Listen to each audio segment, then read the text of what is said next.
My name's Dylan. I'm 34, married, and a dad to 2 kids, Ethan, 8, and Lily, 6. For context, my family has always had this strange dynamic where my younger sister, Claire, could do no wrong.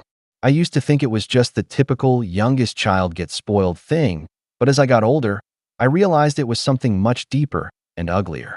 Growing up, my parents constantly compared me to her. If I brought home an A, Claire brought home creativity. If I worked 2 jobs in college, Claire needed to focus on herself. No matter what she did, they framed it as brilliance or uniqueness. Me? I was just there to be responsible. I learned early on not to expect much from them. Birthdays were often an afterthought. Holidays a performance where Claire was the star. My wife, Hannah, noticed it the first Christmas she spent with my family. She tried to be polite, but after seeing Claire get a $700 camera while we got matching mugs for the both of you, even she couldn't hide her confusion. Still, I kept going back. Maybe it was habit, maybe guilt. My mom had this way of making me feel like I was selfish for even noticing the difference. "We love you both equally," she'd always say. "Claire just needs a little extra help." That extra help somehow turned into years of unpaid loans, rent my parents covered, and them babysitting her kids every weekend while ignoring ours. Fast forward to this past December. My parents decided to host Christmas at their house again. Hannah was hesitant to go. I was too, honestly. But my dad had called saying, "We'd really like the kids here this year." He sounded genuine, almost warm. Against my better judgment, I agreed. We drove 3 hours to their place. The moment we arrived, I could tell things hadn't changed. My mom barely looked up from arranging the table when we came in. Claire, on the other hand, walked in 20 minutes later and was greeted like a celebrity returning from a world tour. My parents actually clapped. I wish I were exaggerating. Claire's husband, Mason, shook my hand like he was doing me a favor. He's one of those guys who always wears sunglasses indoors and refers to himself as an entrepreneur, even though his business seems to change every few months. The way he spoke to my dad made me uncomfortable. Too casual, too confident, like he knew something I didn't. Dinner went as usual. My mom bragged about Claire's new consulting venture. My dad asked Mason about his latest project, and no one asked Hannah or me a single thing about our lives. My kids were quiet the whole time, poking at their food. Ethan whispered to me, "Grandma didn't say hi to us." I told him she was just busy, but deep down I knew he was right. After dinner, we gathered in the living room for presents. My dad handed out gifts from under the tree, smiling the whole time. The first few went to Claire's family, brand-name clothes, gadgets, expensive toys for her kids. Then he reached for a big envelope with a gold bow and said, "Now this one's special." He handed it to Claire. She opened it, gasped, and immediately started crying. Mason shouted, "No way." Everyone leaned in. I saw the words "Luxury Family Vacation" printed across a travel agency folder. My dad chuckled. "You guys deserve it. All-inclusive, 5-star resort. You've both worked so hard this year." My mom nodded with this soft, proud smile. "You've earned it." Then she turned to me and said, "Oh, Dylan, you and Hannah have some gifts too." She handed us a small bag each. Hannah opened hers first. Inside was a pair of socks with little snowflakes. Mine was almost the same, socks, and a mug that said #OneDad. I tried to laugh it off, but something in my chest twisted. Hannah gave me a look that said everything she didn't dare say aloud. My kids didn't understand, but they noticed. Ethan asked, "Where's our big present?" My mom's smile faltered just for a second before she said, "Maybe next year, sweetheart. Grandpa and Grandma had to prioritize." Claire laughed softly. "It's okay, Mom. They'll understand." That was the moment something broke in me. It wasn't about the gifts. It was years of being treated like I was less, and watching my kids start to notice it too. I looked at my dad, who was leaning back, satisfied, and said quietly, "You really don't see it, do you?" He frowned. "See what? How you treat us." He shrugged. "Dylan, I told you not to expect anything from me. That way you can't be disappointed." Mom chimed in with a sigh. "Don't make this a scene, please. It's Christmas. You know how your father is. It's just how life is." Claire shifted uncomfortably, pretending to care. "Come on, Dylan, it's just socks. Don't be so serious." I stood up. "No, Claire, it's not just socks." Hannah quietly gathered our kids' coats. My mom's face tightened. "Where are you going?" "Home," I said. "We've had enough." No one stopped us. No one apologized. They just watched as we walked out. That night, I barely slept. The anger and hurt kept looping in my mind. I kept thinking about my dad's words, "Don't expect anything." The next morning, after I dropped the kids off at a friend's for a play date, I opened my laptop. I wasn't planning on doing anything dramatic, but then I remembered something my dad had done years ago, something I'd never shared outside the family. Let's just say, when I hit post, I didn't expect the reaction it got. Within hours, my cousins were texting me nonstop. And that was before my phone started ringing, with my mom's name flashing on the screen. I didn't answer when my mom called that morning. I just stared at the screen until it went dark. Then it lit up again. Same name. I let it ring. I wasn't ready to hear her voice yet, not after what she said the night before. Hannah was still half asleep when she came out of the bedroom, rubbing her eyes. "Is that your mom again?" she asked quietly. "Yeah," I said. "She's been calling nonstop." She poured herself some coffee and leaned against the counter. "You posted it, didn't you?" I nodded. Her lips parted slightly, like she wanted to say something but wasn't sure what. Then she just said, "Good." I didn't feel good, though. My hands were still trembling when I thought about it. I'd written the post after tossing and turning all night, replaying my dad's words in my head. "Don't expect anything from me." The more I thought about it, the more it stopped sounding like tough love and started sounding like something far more cruel, a man who was proud of his own indifference. So, around 2 a.m., I opened my laptop. I wasn't planning revenge, not exactly. I just wanted to tell the truth. For years, my relatives had seen my parents as the picture-perfect couple, generous, traditional, family-oriented.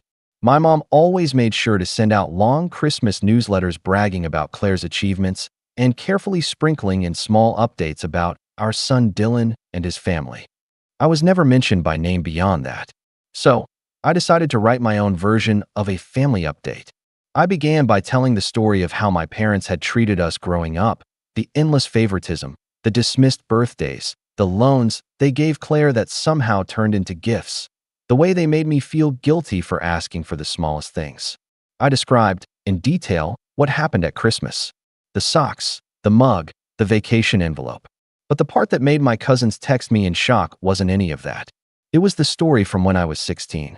When Claire got her first car at 17, it was a brand new hatchback that my dad bought her as a reward for staying out of trouble. I never got a car. Instead, I saved for 2 years to buy a used one, only for my parents to borrow it one weekend while I was at a friend's house. They told me later it had been an accident, but they'd driven it to visit my grandparents and ended up totaling it on an icy road. Insurance didn't cover it because the policy was in my name. They never replaced it. That was the part that everyone had forgotten about, because my parents had never told anyone what really happened. My dad had apparently told the family that I had crashed the car and that he'd help me pay off the debt. So in that post, I set the record straight. When I woke up that morning, it had already been shared several times within the family group chats. My cousin Julia texted first, "Dylan, is this real?" Then another message from Mark, "Dude, you actually said it. Everyone's talking about it." By noon, half of my extended family had reached out. Some were sympathetic. Some were awkward. A few said things like, "Maybe you shouldn't air family stuff online." But even those messages were followed by, "I had no idea they treated you that way." The one that hit me the most came from my Aunt Denise, my mom's sister. We weren't close, mostly because my mom had always spoken badly of her. She wrote, "Dylan, I'm sorry. I tried to tell your mom years ago that she was favoring Claire too much, but she stopped speaking to me over it. You didn't deserve that." That message stayed with me. By the afternoon, my dad finally called. When I didn't pick up, he sent a text. "Take that down right now. You're making a fool of yourself." No apology. No explanation. Just that. Then came another one, a few minutes later. "You think you're hurting us? You're only embarrassing yourself." I stared at the screen for a long time. The words felt like him.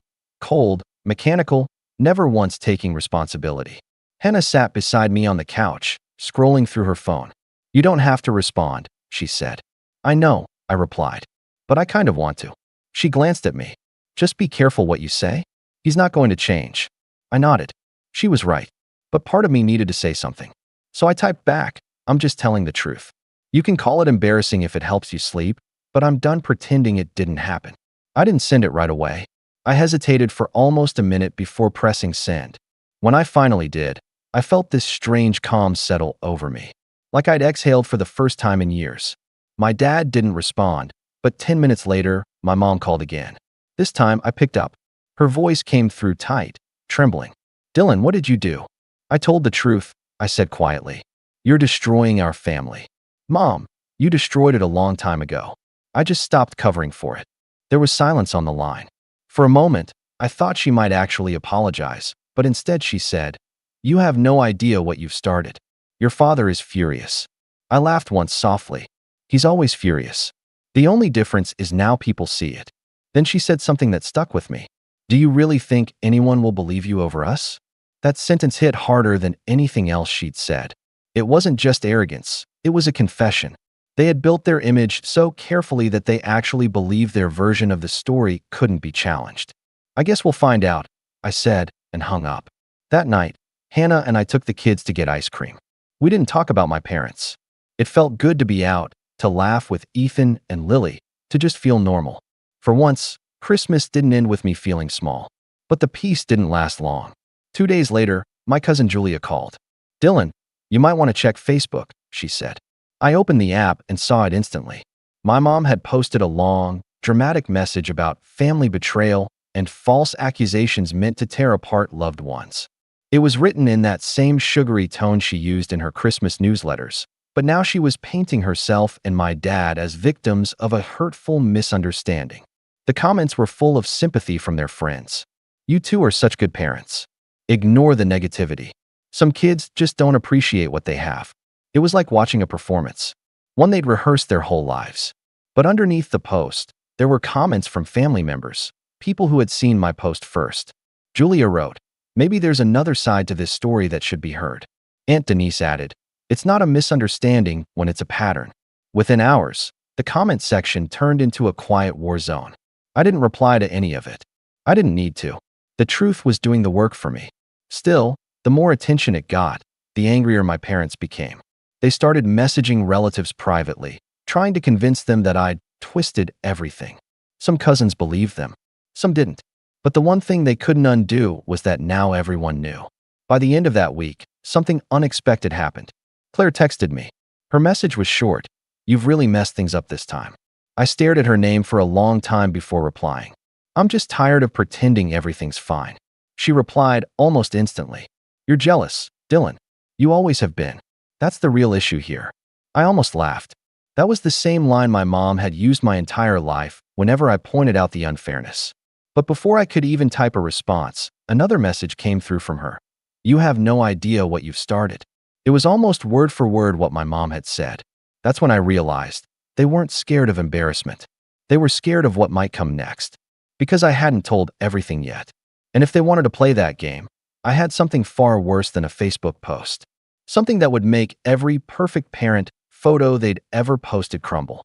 After that initial shockwave of posts and private messages, I spent most of the next morning pacing in my living room, half drinking my coffee, half scrolling through the family group chats on my phone. Every new notification made my stomach tighten, a mix of anticipation and dread. I knew my parents were working overtime behind the scenes, calling relatives, spinning their story, and trying to keep the narrative in their favor. But even with their influence, I could feel the tide shifting. I didn't post anything else that day. I wanted to watch, to see the first cracks appear. And the cracks did appear, slowly at first. My Aunt Denise sent another message, longer this time. "I've been on the fence about saying anything for years, but Dylan, your post, it's true. I see it now. I see how my sister and brother-in-law have favored Claire and ignored you, and you've been carrying that burden silently. I'm sorry I stayed quiet." Her words hit me in a way I didn't expect. For years, she had been distant, partly because of my mom's constant manipulation. But here she was, finally admitting she'd known something was off. I almost texted her back immediately, but I paused. I wanted to savor this. Meanwhile, the other cousins were reacting in ways that were revealing. Some were outraged that my parents had been playing favorites all these years. Others were conflicted because, like me, they had always been told to appreciate what you have. Some, like my cousin Theodore, just asked questions quietly. "Dylan, what really happened with the car?" That one hit hard, because Theodore was close to Claire growing up, and he had never known the truth. The situation escalated further that evening. I was at home with Hannah, the kids playing quietly in the next room, when my phone buzzed with a string of messages. I glanced at it and froze. It was my dad, not a text. A message in the family chat that everyone could see. Everyone should know that Dylan's post is exaggerated. He has always been jealous of Claire, and this is nothing more than his attempt to rewrite history. Family comes first, and some people just can't see that. I felt my chest tighten. That classic line, family comes first, that my parents had always used to justify their behavior, was now their weapon. But I didn't panic. I had time. I had a plan. That night, I couldn't sleep. I kept thinking about every single slight, every moment I'd been dismissed, every time my parents had used Claire as a mirror to measure my failures. But something clicked. The post had already shifted things. I realized the leverage I had wasn't public embarrassment. It was the truth, carefully documented, ready to drop in pieces that my parents couldn't counter. The next morning, I got a text from Claire. I wasn't sure if I wanted to read it, but I did anyway. Dylan, you've crossed a line. You can't just throw family history around like this. Do you even realize what you're doing?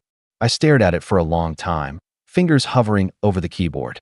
Then, without typing anything, I set the phone down. By mid-morning, my mom started reaching out to cousins individually. I knew this because the messages started coming through from people forwarding texts to me. Mom says you're lying. She says you've twisted the story. I clicked through the messages and noticed a pattern. Every forwarded message included variations of the same phrase. Your father and I have only ever tried to do what's best for Claire. I realized they were desperate. They weren't trying to convince me. They were trying to convince the wider family. The more desperate they got, the more they revealed themselves. Then came the call from Theodore. He was upset, but he wasn't angry at me. Dylan, he said, voice low. I had no idea. I thought Claire's parents were being fair. I didn't respond immediately. I just let him sit with that thought for a few seconds. Finally, I said, it's okay. Most of us didn't see it until it was too late. Theodore was quiet again. Then he said something I hadn't expected. Are you planning to do more? I smiled. Depends on what happens next. That afternoon, Hannah came into the room with a concerned look. You've been quiet. What's going on in your head? I'm thinking, I said. Thinking about how much of this I want to show. She sat beside me. Dylan, don't get lost in it. You've done enough just by speaking the truth. I shook my head. No, it's not enough yet. Not until they understand the consequences of how they've treated us, how they've treated the kids. She didn't argue. She just held my hand and said nothing, which was exactly the support I needed. By the evening, I started receiving private messages from cousins I hadn't spoken to in years. Some were cautious, almost afraid, like they were stepping into a minefield. Others were outright curious. What else do you know? One cousin, Melanie, went further. She sent me a private Facebook message. Dylan, you don't know what you're unleashing. Mom and Dad are not going to take this lightly. If they find out what you really know, it could get ugly. I laughed quietly to myself. Ugly, I murmured. They already made it ugly for decades. And that's when it hit me. The knowledge I had, the things I'd seen, the documents, the old letters from my dad bragging about giving Claire gifts and dismissing me, was more than enough leverage. I could reveal everything piece by piece, and they couldn't lie their way out of it. I started making a mental list. Every holiday they had played favorites, every gift that had been uneven, every helpful loan given to Claire that never had to be repaid. Then I thought about the kids. Ethan and Lily had already witnessed the difference in treatment this past Christmas. They might not understand it fully yet, but they had felt it. I couldn't let that go unnoticed. By the next morning, I knew what I had to do. I would wait for the right moment, a family gathering, where I could carefully orchestrate the truth to hit every single person who had been complicit in the narrative. I spent the day quietly preparing, going through old photos, receipts, letters, even a few voicemails that had been left years ago. Every piece was a puzzle, and for the first time in decades, I felt like I was assembling it for myself, for my kids, for Hannah. Then, late that night, I got a text from Claire. I didn't expect it. Dylan, stop. Whatever you're planning, stop. You don't want to ruin Christmas, do you? I stared at the screen, thinking about the countless ruined holidays, the ignored birthdays, the years I'd been dismissed, the Christmas Eve I spent last week watching my kids' faces as they realized they weren't worthy of anything special. I typed back slowly. This isn't about Christmas anymore, Claire. This is about years of truth catching up with lies. She didn't respond immediately, which was good. It gave me time to think, time to plan, because I wasn't done yet. Not by a long shot. And that's when the first real opportunity presented itself. A family gathering. One that they all thought would be harmless, where everyone would be in one room, laughing, pretending nothing had changed. I could see it clearly in my mind. The living room, the tree, the gifts, the smug looks on my parents' faces. The chance to make them confront the truth in a way they couldn't spin or dismiss. I didn't know exactly how it would go, but I knew this. After all these years of being invisible, of being treated as second-rate, I finally had a plan that couldn't fail, if I timed it right. First, the logistics. I didn't want it to look like an ambush. I asked Hannah if she and the kids could come early under the pretense of helping my mom with last-minute things. She agreed without hesitation, because that's who she is, supportive, practical, good with people. Ethan and Lily were excited at the idea of helping Grandma set the table. My kids still had that naive belief in family being simple, and I wanted to protect that as long as I could, even while I set things up. Next, I quietly coordinated with the cousins who had messaged me, Denise, Theodore, Melanie, and Julia. I told them I wasn't going to out anyone publicly or yell. I wanted facts to speak louder than theatrics. Most of them were on board because they'd already seen some of the evidence in the group chats and privately admitted they'd felt uneasy about some of their parents' stories for a while. Denise, bless her, agreed to sit on the couch with her tablet ready. Theodore offered to film discreetly on his phone. Julia volunteered to act as a calming presence in case the kids got upset. Melanie said she'd bring copies of old emails she'd saved. Turns out my parents had CC'd relatives on those newsletters and sometimes slipped in justifications about supporting Claire's future, which read very different when taken literally. What I needed was a narrative arc. People are more convinced by a sequence of small things that add up than by loud accusations. So I assembled the pieces. Bank statements showing transfers labeled as gifts to Claire, the travel agency invoice for the luxury vacation, with dates that lined up suspiciously with money lent to Claire for rent earlier that year, photos of gifts with price tags in the background, and the smoking gun that made my stomach knot when I found it. A set of old emails my dad had sent to my aunt, praising himself for investing in Claire's independence and casually admitting arrangements that contradicted what he told everyone publicly.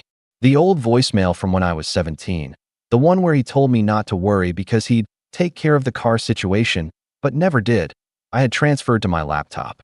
I also had receipts that proved the loan Claire kept saying she'd paid back was still outstanding the year after she got the camera and brand new car. I made a slideshow. I know it's petty. It's very modern revenge. Receipts, dates, photos, and quotes. But I also made a printed packet for anyone who wanted to read slowly and take things in. I didn't want the moment to be an accusation thrown and forgotten. I wanted it to be verifiable, slow, methodical. I wanted it to be undeniable and boring to anyone who'd rather believe the happy family story. On the day, my palms were damp as I carried the USB flashing with my slideshow. Hannah gave me a look that said she trusted me but wasn't thrilled about my appetite for confrontation. If you want them to listen, don't let it turn into an attack, she whispered. Let them see. I nodded. She kissed the corner of my mouth and helped Ethan and Lily hang a simple paper garland in the entrance. They were blissfully unaware. It felt obscene for a second, their small hands, my laptop full of other people's lies. My parents were, predictably, in control. My dad had already arranged the dining room with the best plates and had his classic proud host smile on. Claire arrived 15 minutes late with that easy breezy energy that always made her the center without her having to try. Mason swaggered in behind her, cheeks flushed like he'd just closed a deal. My cousin crew filtered in and took their places. It was crowded, warm, ordinary. The kind of scene you could frame and post with the caption, "Family Time." We ate. We pretended. I kept my mouth small and my voice calm. I made it a point to say thank you to my mom for the roast when she walked by, to show I wasn't trying to be cruel. I wanted the dissonance to be visible, normal family behavior on the surface, and beneath that, a slow reveal that would make the normal look less convincing. After dessert, while everyone was lingering over coffee, I asked if I could say something. My dad raised an eyebrow and smiled faintly. Theo, "Here we go" expression. My mom squeezed my hand like she was trying to keep me from saying anything truly shameful. She didn't know the extent of what I had. Claire looked mildly irritated, like this was inconvenient. Mason looked like he already had a rebuttal ready in his head.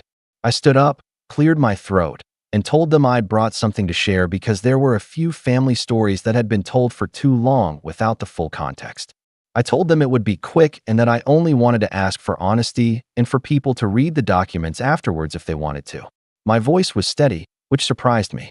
I chalked it up to sleep and adrenaline and a deep hunger to not feel small. Denise rolled over slightly in her chair and hit play on her tablet. Theodore pointed his phone at me, ready to film. I started with the car because it was something everyone vaguely remembered, the one they had all accepted as Dylan's mistake when I was a kid. I played the voicemail. My dad's voice filled the dining room, young and impatient. "I'll take care of it. I'll talk to the insurance. Don't tell your mother I let you drive it that night." The room grew quiet. My dad's face. I hadn't seen his expression change like that in years. It was a thin, controlled panic, as if a crack had formed in a sculpture he'd been polishing for decades. I moved through the slideshow with practiced calm. Dates, amounts, emails, receipts. The travel folder photo came up in the slide deck, and I watched Claire's smile falter for the first time. Mason's face, which had been so self-assured earlier, tightened. My mom started speaking under her breath, like she was composing herself to say something comforting and rehearsed. Halfway through, my Aunt Denise raised her hand. "Could you let that sink in?" she asked softly. I had no idea the money was moving like that. Her voice had that tremble of someone who had been holding back for years. That was all I needed, not to humiliate, but to illuminate. I let the silence hang. The kids came in then, drawn by the murmurs. Ethan looked around, puzzled. Lily tugged at my sleeve. I crouched down and told them, in a whisper, that everything was going to be okay, that sometimes grown-ups had to fix their own mistakes the hard way. As the slideshow wound toward the most damning emails, the ones where my dad wrote, in a mundane tone, "I've insured Claire is set up for the next few years," while listing the exact transfers and referring to them as investments. I felt a dizzying mix of relief and sorrow. Relief because the truth was finally visible. Sorrow because I realized how much of my parents' life was spent constructing a story that made them feel noble. My dad finally stood up. He looked like a man who'd been interrupted mid-speech. "Dylan," he said slowly, voice lower than I'd heard it in a long time, "you shouldn't be bringing family business out here." There was no anger in it so much as wounded dignity. "I'm not bringing gossip," I said. "I brought facts. And if you want to tell people you've only ever been generous, that's your choice. But the facts are here for anyone who wants to look." Claire was the first to speak for the family line. "You're obsessed," she said. "You always have been." It was the same playbook, deflect with personality critiques. But this time it sounded thin. At that moment, Theodore's film caught something I hadn't planned on. My mom, whispering to my dad with her hand over her mouth, saying, "We did what we had to do." My dad's reply was softer, almost a whisper of justification. "They don't understand what raising a prodigy takes." The words felt like an admission of motive more than protection. And in the quiet look I exchanged with Denise, I knew the tide had turned irreversibly.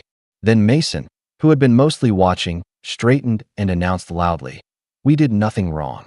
We earned this." It was meant to be a defiant statement, but the way he said "earned" sounded brittle. He scanned the room as if he were looking for allies. For a second it felt like a pressure test. Would the family rally behind him and my sister, or would they start asking the hard follow-ups? I had rehearsed my next move in my head for hours. I had planned to hand out packets, to let people read slowly, to let the evidence do its work. But there was one more thing I had tucked away.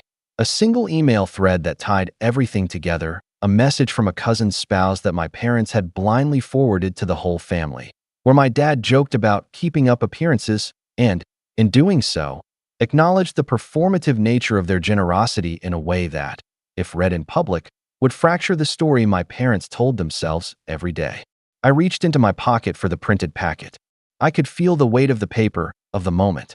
People were shifting in their seats. Claire's jaw clenched. My mom's hands were white on her lap. I stood up, hands slightly shaking but voice calm. "If you want to see the full picture," I said, "read this." I brought copies. I started handing them out, and then, And this is where it starts to blur. Theodore, who had been filming, got a message and looked down. His face changed. He showed the screen to Denise. They both looked at me with that peculiar expression people get when someone they trusted hands them information that rewrites a relationship. My dad moved toward me and put a hand on my shoulder. It was supposed to be a placating gesture. Instead, it felt like contact I hadn't consented to. He leaned in and said, quietly, "Stop this. For the kid's sake." His voice had a pleading quality I'd never heard before. I looked at my kids, at their faces full of confusion, then at my father. "For their sake," I echoed. "I'm doing this for them." At that exact second, the doorbell rang. It echoed through the house like an exclamation mark. Everyone started, and for an instant the air in the room shifted from tense to alarmed. My dad's hand left my shoulder. Claire's eyes darted toward the door. Mason cursed softly under his breath. My mom said, alarmed, "Now who could that be?" I didn't move. My heart was a drum. The room held its breath as my dad crossed toward the front hall and opened the door. The doorbell rang like punctuation, loud, unavoidable.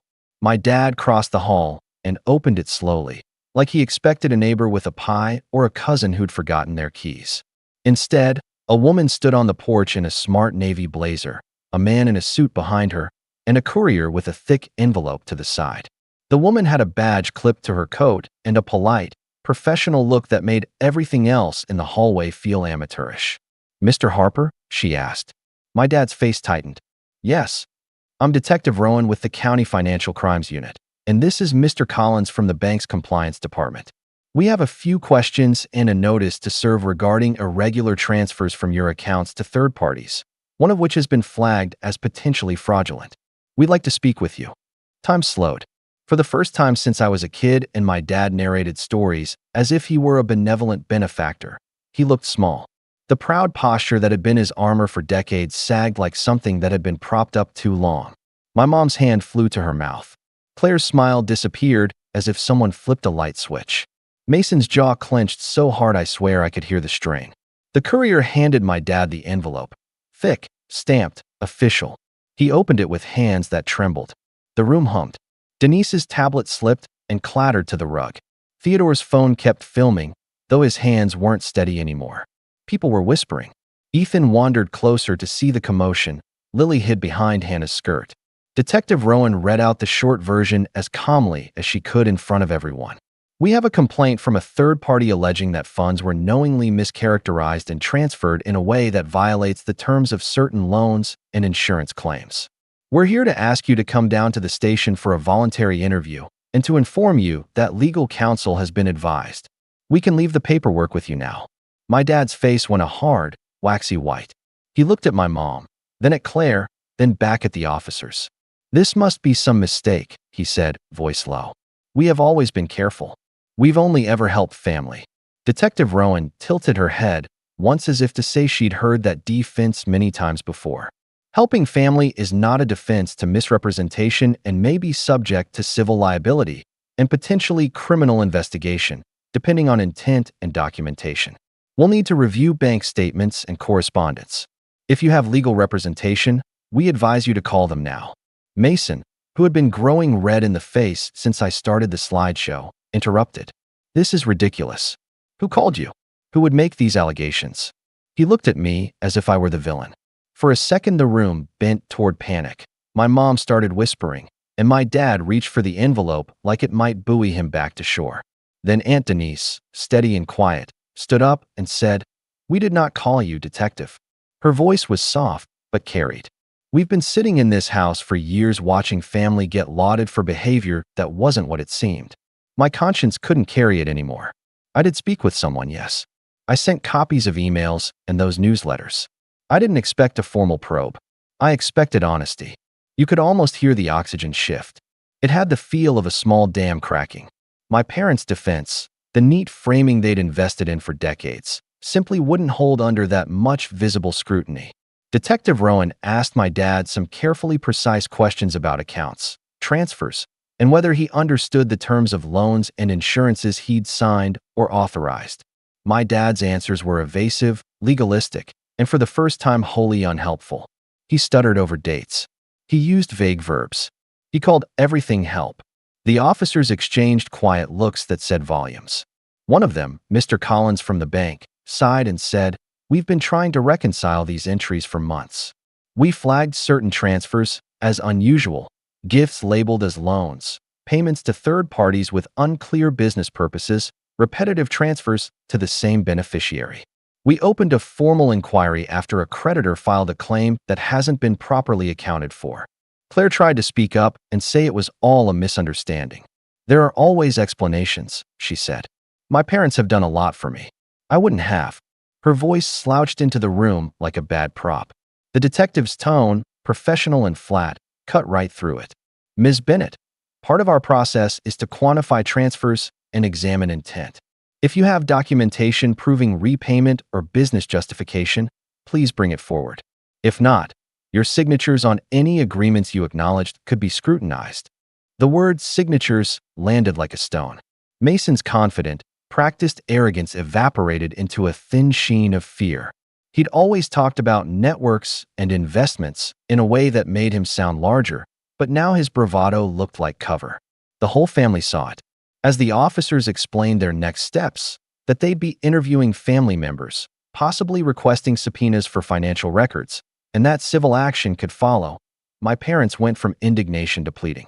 My dad, who had lectured me for years about character and sacrifice, now looked busted, as if someone had peeled off his crafted image and left behind something brittle. My mom looked at the room as if asking for allies. Some came forward, awkwardly. Melanie said quietly, "I'm sorry. I had suspicions." Theodore, who had filmed everything, put his phone down and said, voice thick, "I don't want to be part of protecting lies anymore." Julia wiped her eyes and told my mom she'd always suspected the newsletters were odd, too glossy, too selective. People who'd once nodded politely and laughed in my parents' presence were no longer complicit. They were stepping out. At some point, my dad staggered backward and sat down as if the chair were a life preserver. He looked at me with a face I'd never seen before, an aging, defeated man who'd relied on stories to deny his own small cruelties. "Dylan," he whispered, "you've made a spectacle." "You made it a spectacle," I said, and I didn't try to be gentle. "You sold a story that made you the heroes, and you used your kids and our childhoods as props." Mom started to cry, but it wasn't the soft, desperately sympathetic weep that used to pull me back into alliances. This one sounded raw and private, like the sound of someone finally realizing they'd been enjoying a house built on a rotten foundation. What happened after that afternoon played out in two timelines, the bureaucratic one and the human one. In the bureaucratic timeline, Detective Rowan and Mr. Collins collected copies of the emails, receipts, and transfers I'd printed, and the bank pulled records for the accounts in question. Within a week, the bank froze a discretionary account my parents used for gifts. A letter followed from a law firm representing creditors seeking repayment and clarification of a series of loans that had been mischaracterized. An auditor requested additional documentation. The county's financial crimes unit opened a file and requested interviews. Those are blunt, ugly words, the kind that land and reverberate. Inquiry, audit, subpoena. In the human timeline, the aftermath was quieter but more savage. Relatives who'd taken the family narrative at face value reached out, shaken. Some apologized. Some wanted distance. Claire and Mason's carefully curated lifestyle, the vacations, the polished social media photos, the casual mentions of investments, came under a familiar kind of scrutiny. Neighbors asked questions they couldn't ignore. Friends stopped posting photos with them. A few clients who'd been considering consulting work quietly rescinded offers. Claire posted a long, plastic-sounding defense on her feed that read like every family newsletter my mom had ever written, polished and hollow. But the comments below were different now. People who had seen the documents showed up in the thread with details. The effect was like peeling wallpaper to reveal dry rot. My mom tried the old playbook, the hurt, the theatrical fragility that used to make everyone lean in and console her. But after what had been read aloud in their living room, and after bank letters and a visit from the detective, the performance didn't have the same audience. People who'd once leaned toward her with sympathy now tilted away, uncertain if they'd been co-opted into a story they might have to own. The cousins who supported me, Denise, Theodore, Julia, formed a small, quiet coalition. We met quietly, over coffee and texts, and discussed restitution in ways my parents had never considered necessary. It wasn't about me getting anything. It was about cleaning up a pattern of behavior. Some cousins suggested mediation. Others proposed that Claire and my parents sit down with family counsel and account for the transfers publicly to make restitution to any party who'd been harmed. I didn't want legal theater. I wanted consequences. I wanted accountability. Claire and Mason reacted in predictable ways. Claire flinched, then lashed out, accusing me of jealousy and betrayal. Mason contracted, became defensive, and then distant. They posted defensive messages and took sanctuary in the small circle of relatives who still wanted to preserve appearances. But in the months that followed, there were no more luxury vacations announced from their accounts. There was less social media. Phone calls from past benefactors dwindled. In private, I heard via other cousins that Mason was struggling to line up his next venture. Clients had begun asking questions about past invoices. The silk of their life frayed. My parents, meanwhile, faced more concrete fallout. The bank required audits and forced a restructuring of funds. Creditors sought repayment of questionable loans. The county inquiry continued, and any determination of intentional misrepresentation could have criminal consequences, a prospect that hung over family gatherings with a hollow threat. It was wrenching to watch, because it meant watching people I'd once hoped would soften with age confront the reality of consequences that matched their actions. It wasn't vindictive, it was accountability. It was what had been missing for years. At home, Hannah and I made choices. We limited contact. The kids called them once on their birthday, and my parents left a voicemail full of brittle warmth. We returned a few calls that felt necessary, but the old relationship, the one where I'd drop everything because of guilt or ritual, was gone. I set firm boundaries and kept them. My parents called, begged, offered explanations that sounded rehearsed and convenient. I listened enough to be humane, then stepped back. Forgiveness was not a transaction I was interested in pursuing. I wanted safety for my family and clarity for my children. I wanted them to see that their grandfather, the man who once said, "Don't expect anything from me," like it was philosophy, could be fallible and accountable. People asked me, after the dust settled a bit, if I felt satisfied. The answer is complicated. There's a particular kind of peace in telling the truth, in peeling off a story that once suffocated you. There's also a cost. Family fractures and past cheery photos now served as evidence in the archive of betrayal. I watched my parents' social world shrink and their influence wane. I watched Claire lose some of the glow she'd used like armor. Some cousins reached out with gratitude. Others remained distant, unwilling to choose sides. Some people I thought would be allies surprised me. Some I thought would judge me stayed eerily quiet. Most important, Ethan and Lily learned a lesson that hadn't been possible while I was pretending everything was fine. Reputation can be manufactured, and kindness can be performative. I wanted them to grow up knowing that family comes first is not an automatic truth. It is a value you earn by showing up fairly and honestly. We rebuilt Christmas and birthdays slowly, deliberately. We made our home a place where the kids saw equitable treatment rewarded. After everything, Hannah and I felt unburdened in a way we'd never been. We were finally living by the rules we wanted for our children. As for my parents, the legal and financial process took months. No dramatic courtroom scene unfolded in a single day. Life rarely moves like a movie. There were interviews, letters, requests for documentation, and the slow drain of social capital. The bank demanded clearer accounting. Some creditors pursued civil claims. My parents retained counsel and spun stories about misunderstandings and generational differences. They tried damage control in the manner they knew best: newsletters, carefully curated holiday gatherings, and attempts to charm relatives back. But the veneer was gone. People remembered the slideshow and the voicemail. They remembered my dad's voice promising to take care of the car, and the detective's professional calm. The cumulative weight of evidence made polite denial ineffective. Claire and Mason, stripped of some of their social gloss, tried to rally support among the more loyal relatives, but there was little left to rally. Friends who'd once envied their life distanced themselves quietly. The life they'd been building on borrowed esteem became more precarious. I won't pretend there wasn't pain watching a family implode. There was. I felt for the younger relatives caught in the crossfire, and for anyone who'd been hurt by my parents' choices. But the person I felt least sympathy for was my father. not because he was always cruel, but because he'd repeatedly rationalized it and taught me that conditional love was acceptable. He'd set a pattern for himself and for my sister that had consequences. Months later, after the inquiries and letters and a few small settlements, the family gatherings changed form. They were cooler, more formal, or they happened without my parents present. The narrative that had been my childhood, the one that ranked people by who matched my parents' script, collapsed. People were kinder now in a practical, less performative way. Cousins texted more honestly. My kids were treated as kids, not props. Those things mattered more than any public vindication. I want to be unequivocal about one thing. I did not forgive them. Forgiveness felt like surrendering the lesson I'd spent years trying to honor for my children. I set boundaries that were permanent. I refused to normalize the unequal way they'd treated my family. They called, pleaded, and tried to guilt me with memories we'd once shared. I listened enough to be civil, then closed the door.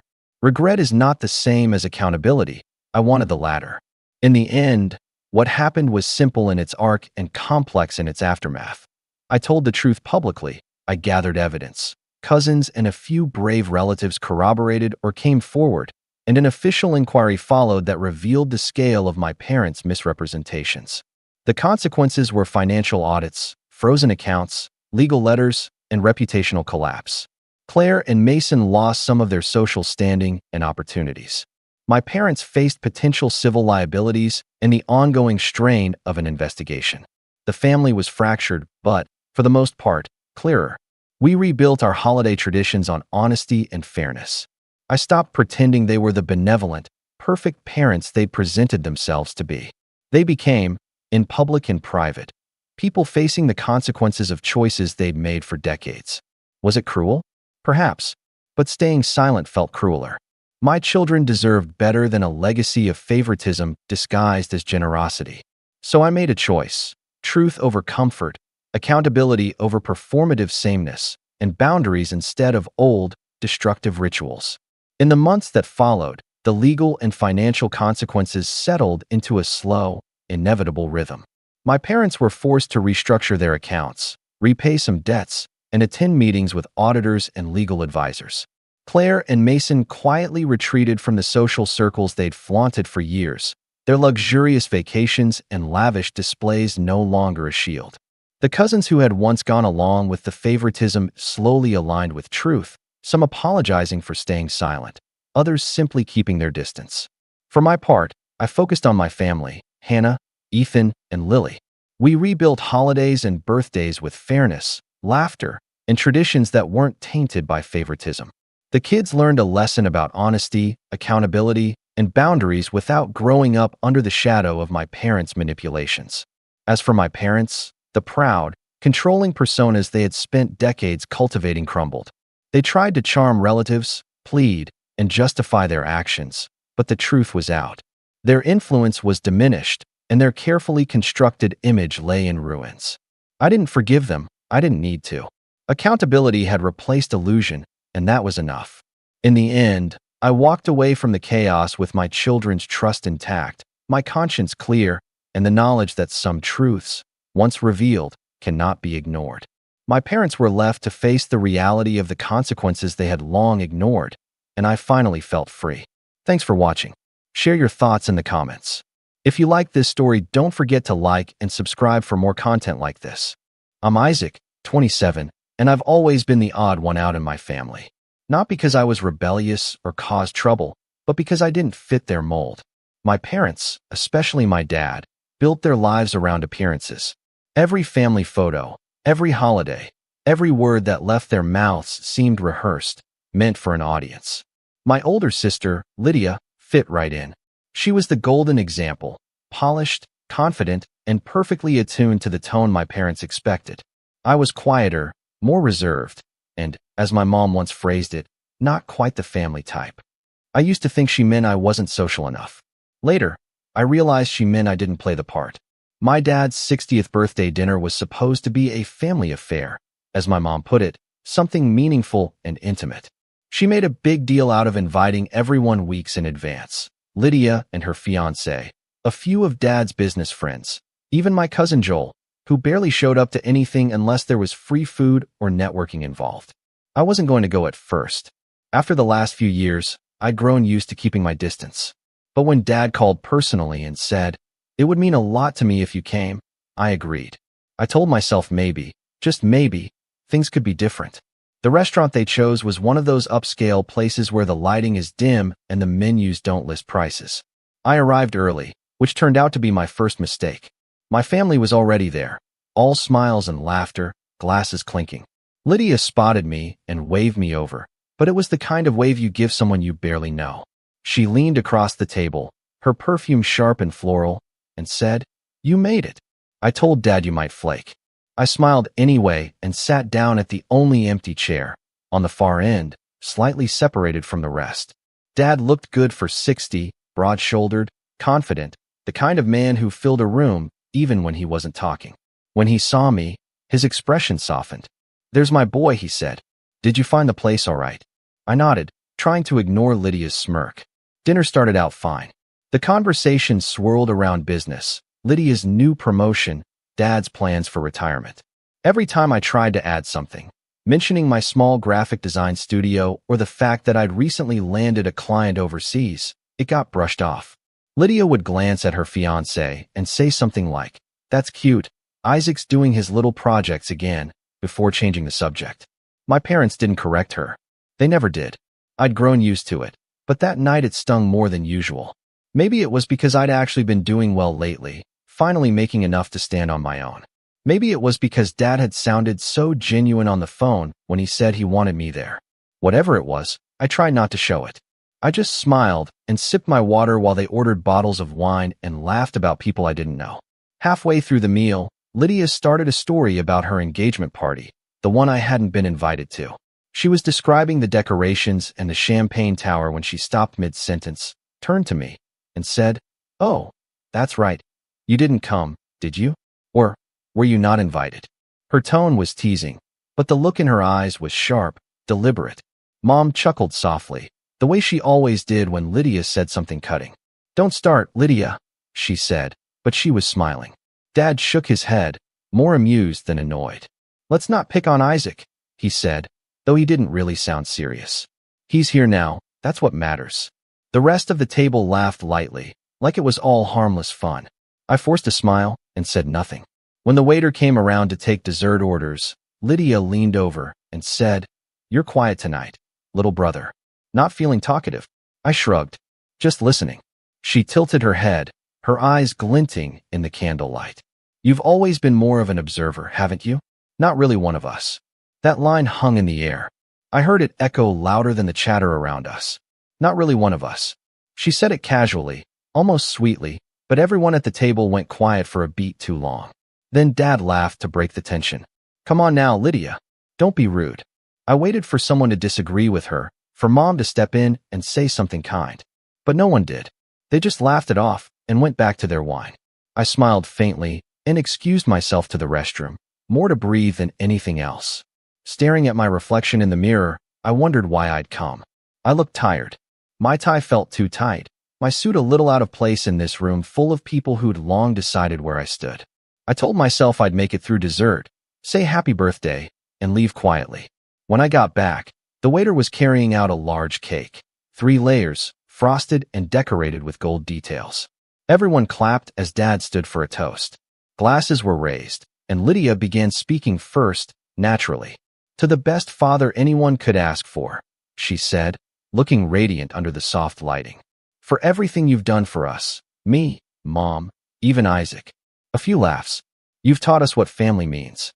Then Joel spoke, then Dad's business partner, then Mom. One by one, they stood, glasses lifted, words flowing easily. No one looked my way. I waited for a pause, for someone to say, "Isaac, do you want to say something?" But the pause never came. When the laughter died down, Lydia leaned toward me again. "You're not going to say anything?" she asked quietly. "Or maybe you just don't have anything to toast about?" I stared at my glass for a moment. "Guess not," I said.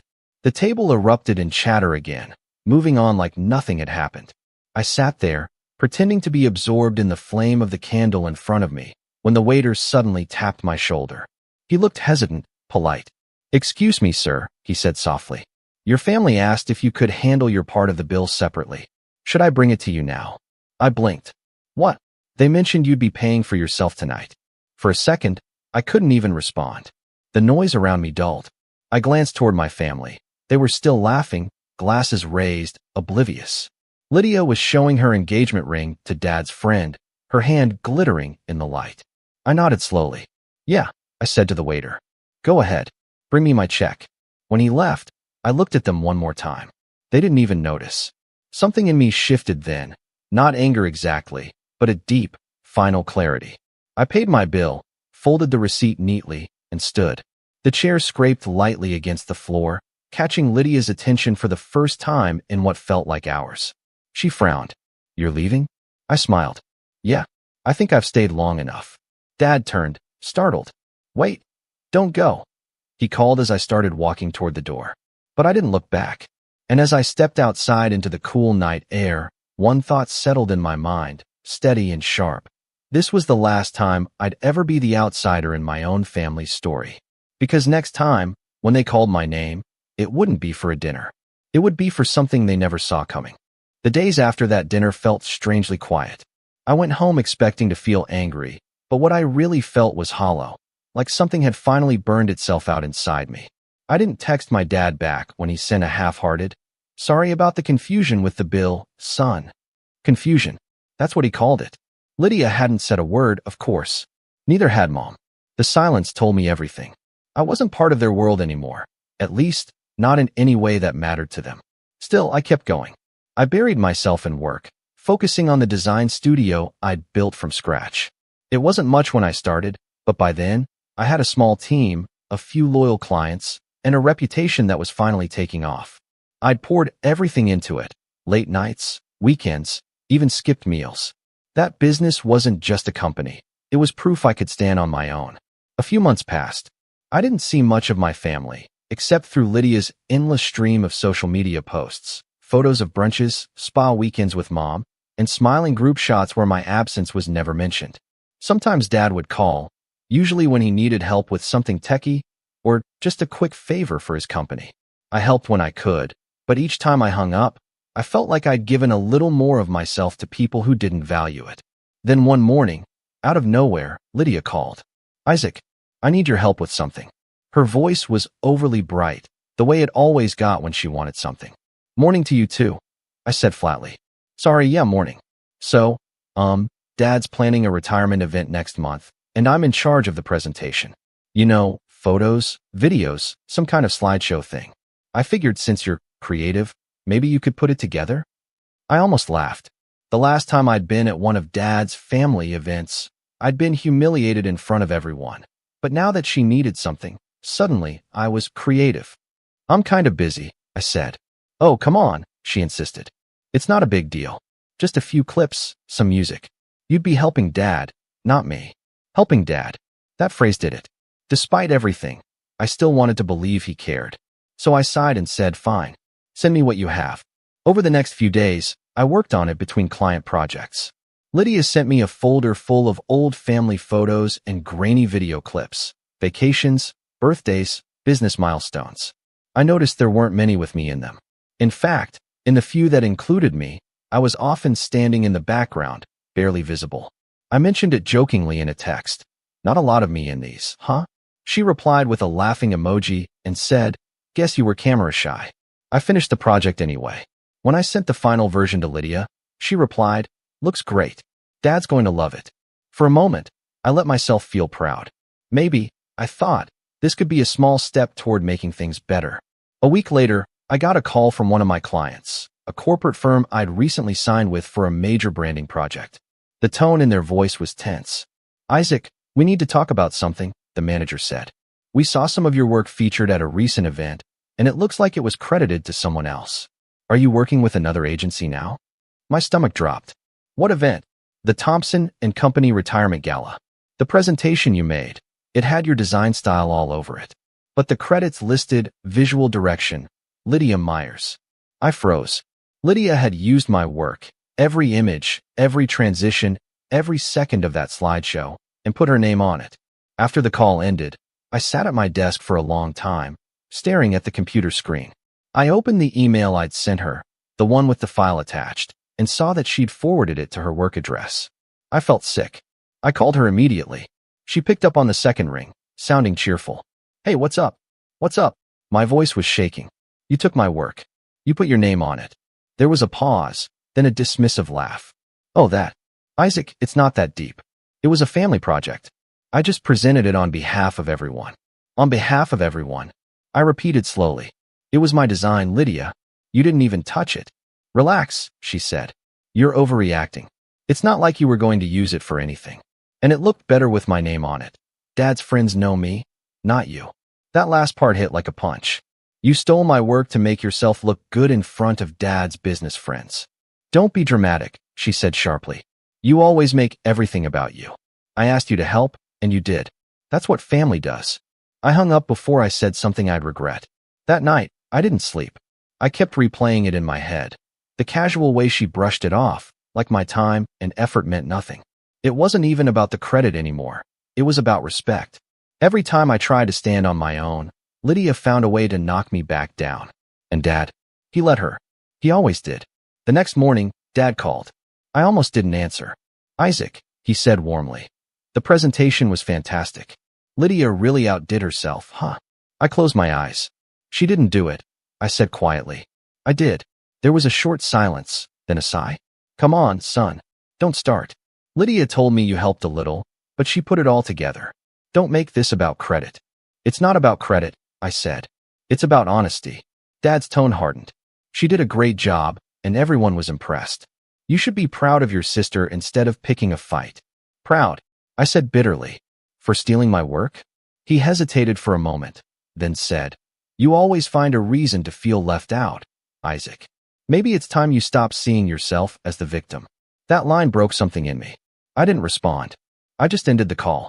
For a while, I stayed quiet. I ignored Lydia's texts, Dad's calls, Mom's attempts at clearing the air. I threw myself into work again, but it was harder this time. Every time I looked at my computer screen, I thought about that stolen project, the laughter at the dinner, the way they all looked right through me. Then, about a month later, something happened that made everything worse. I was at a client meeting downtown when I got a call from a friend who worked at a marketing firm, someone I'd collaborated with before. Hey, Isaac, she said cautiously. I'm calling because I got a pitch from someone claiming to be your partner in a new design venture. I just wanted to check if that's legit. My heart sank. Who was it? Lydia Myers. She said you two were expanding your business together and that she's handling client outreach now. She even used your portfolio in her pitch. I felt the blood drain from my face. That's not true. She has nothing to do with my business. I figured, my friend said. I just thought you should know before this spreads. She's been emailing people, using your logo and everything. When the call ended, my hands were trembling. I went straight to my office and opened my inbox. Sure enough, there were messages from clients asking if I'd approved Lydia's new partnership announcement. She had used my branding, my designs, even my company's name. It wasn't a misunderstanding anymore. It was deliberate. I called her again. She didn't pick up. I tried texting, emailing, nothing. Then I got a message from Dad. Lydia told me you're upset about the new business arrangement, it read. You should be grateful she's helping you reach new clients. This could be good for you. Grateful. The word made my stomach turn. That evening, I drove to my parents' house without calling first. When Mom opened the door, her face lit up for a second before freezing when she saw my expression. Isaac, what's wrong? Where's Lydia? I asked. They were all in the living room. Mom, Dad, Lydia, and her fiancé. They looked up in surprise when I walked in. Lydia's expression shifted instantly from startled to smug. Well, this is unexpected, she said. Didn't think you'd actually show up. What are you doing? I asked, my voice low. You used my company name. You're contacting my clients. She rolled her eyes. Oh, that. I told you, it's collaboration. You act like I stole your house or something. You're impersonating me, I said sharply. That's not collaboration. Dad stood, frowning. Enough, Isaac. Lower your voice. No, I said. I've been quiet long enough. I looked at Lydia. You're using my work, my name, and my reputation to get clients you couldn't earn yourself. Her fiancé laughed under his breath. Sounds like a business misunderstanding. It's theft, I said coldly. Dad crossed his arms. Watch your tone. She's trying to help you grow. I turned to him, stunned. Help me? She's sabotaging me. Lydia smiled sweetly. You always see things in the worst way, Isaac. I thought we could finally do something together as a family, but if you don't want that, fine. I'll keep the clients myself. That was the moment it clicked. They were never going to see me as their equal. No matter what I built, no matter how hard I worked, I'd always be the outsider, the one they could use when it suited them and discard when it didn't. I left without another word. As I stepped outside, the night air felt heavier than usual. My hands were still shaking, but my thoughts were clear. For the first few weeks after that night, everything in my life felt like it was unraveling. Word of Lydia's collaboration spread faster than I expected. A few of my regular clients hesitated to continue with me, confused about whether she was part of my company or not. One even said, "We just assumed she was your business manager." She sounded so professional. Professional. That word almost made me laugh. Lydia could charm anyone if she wanted to, especially people who didn't know what she was really like behind closed doors. The damage didn't stop there. She'd set up a fake website, my company name, my logo, even parts of my portfolio copied straight from my site. She'd replaced my bio with one that called her the creative director and founder. I sent her a message demanding she take it down. She didn't respond. When I called, she blocked me. I went to my parents again, hoping for support. I don't know why I expected anything different. Dad's voice was firm, almost rehearsed. Lydia told us you're overreacting again. She said she's just trying to expand what you started. She's impersonating me, I said. She's stealing clients, using my name. Mom cut in softly. Isaac, can't you two just work together for once? She's always been better at business, and you're the creative one. Maybe if you just... I interrupted, my patience gone. If I just let her take credit for everything, right? That's what you mean. Dad's jaw tightened. You've always been difficult, Isaac. Always so sensitive. She's trying to include you. I realized then that they weren't going to help. They never had. In their eyes, Lydia could do no wrong. She was their success story, the daughter who made them proud at dinner parties, the one who knew how to perform in public. And me? I was the one they tolerated, the quiet one they could use as a contrast to make her shine brighter. That night, I went home feeling like I'd lost everything. My business, my sense of belonging, my name, even. I sat in my small apartment, surrounded by sketches and half-finished designs, wondering if it was even worth continuing. But then something shifted.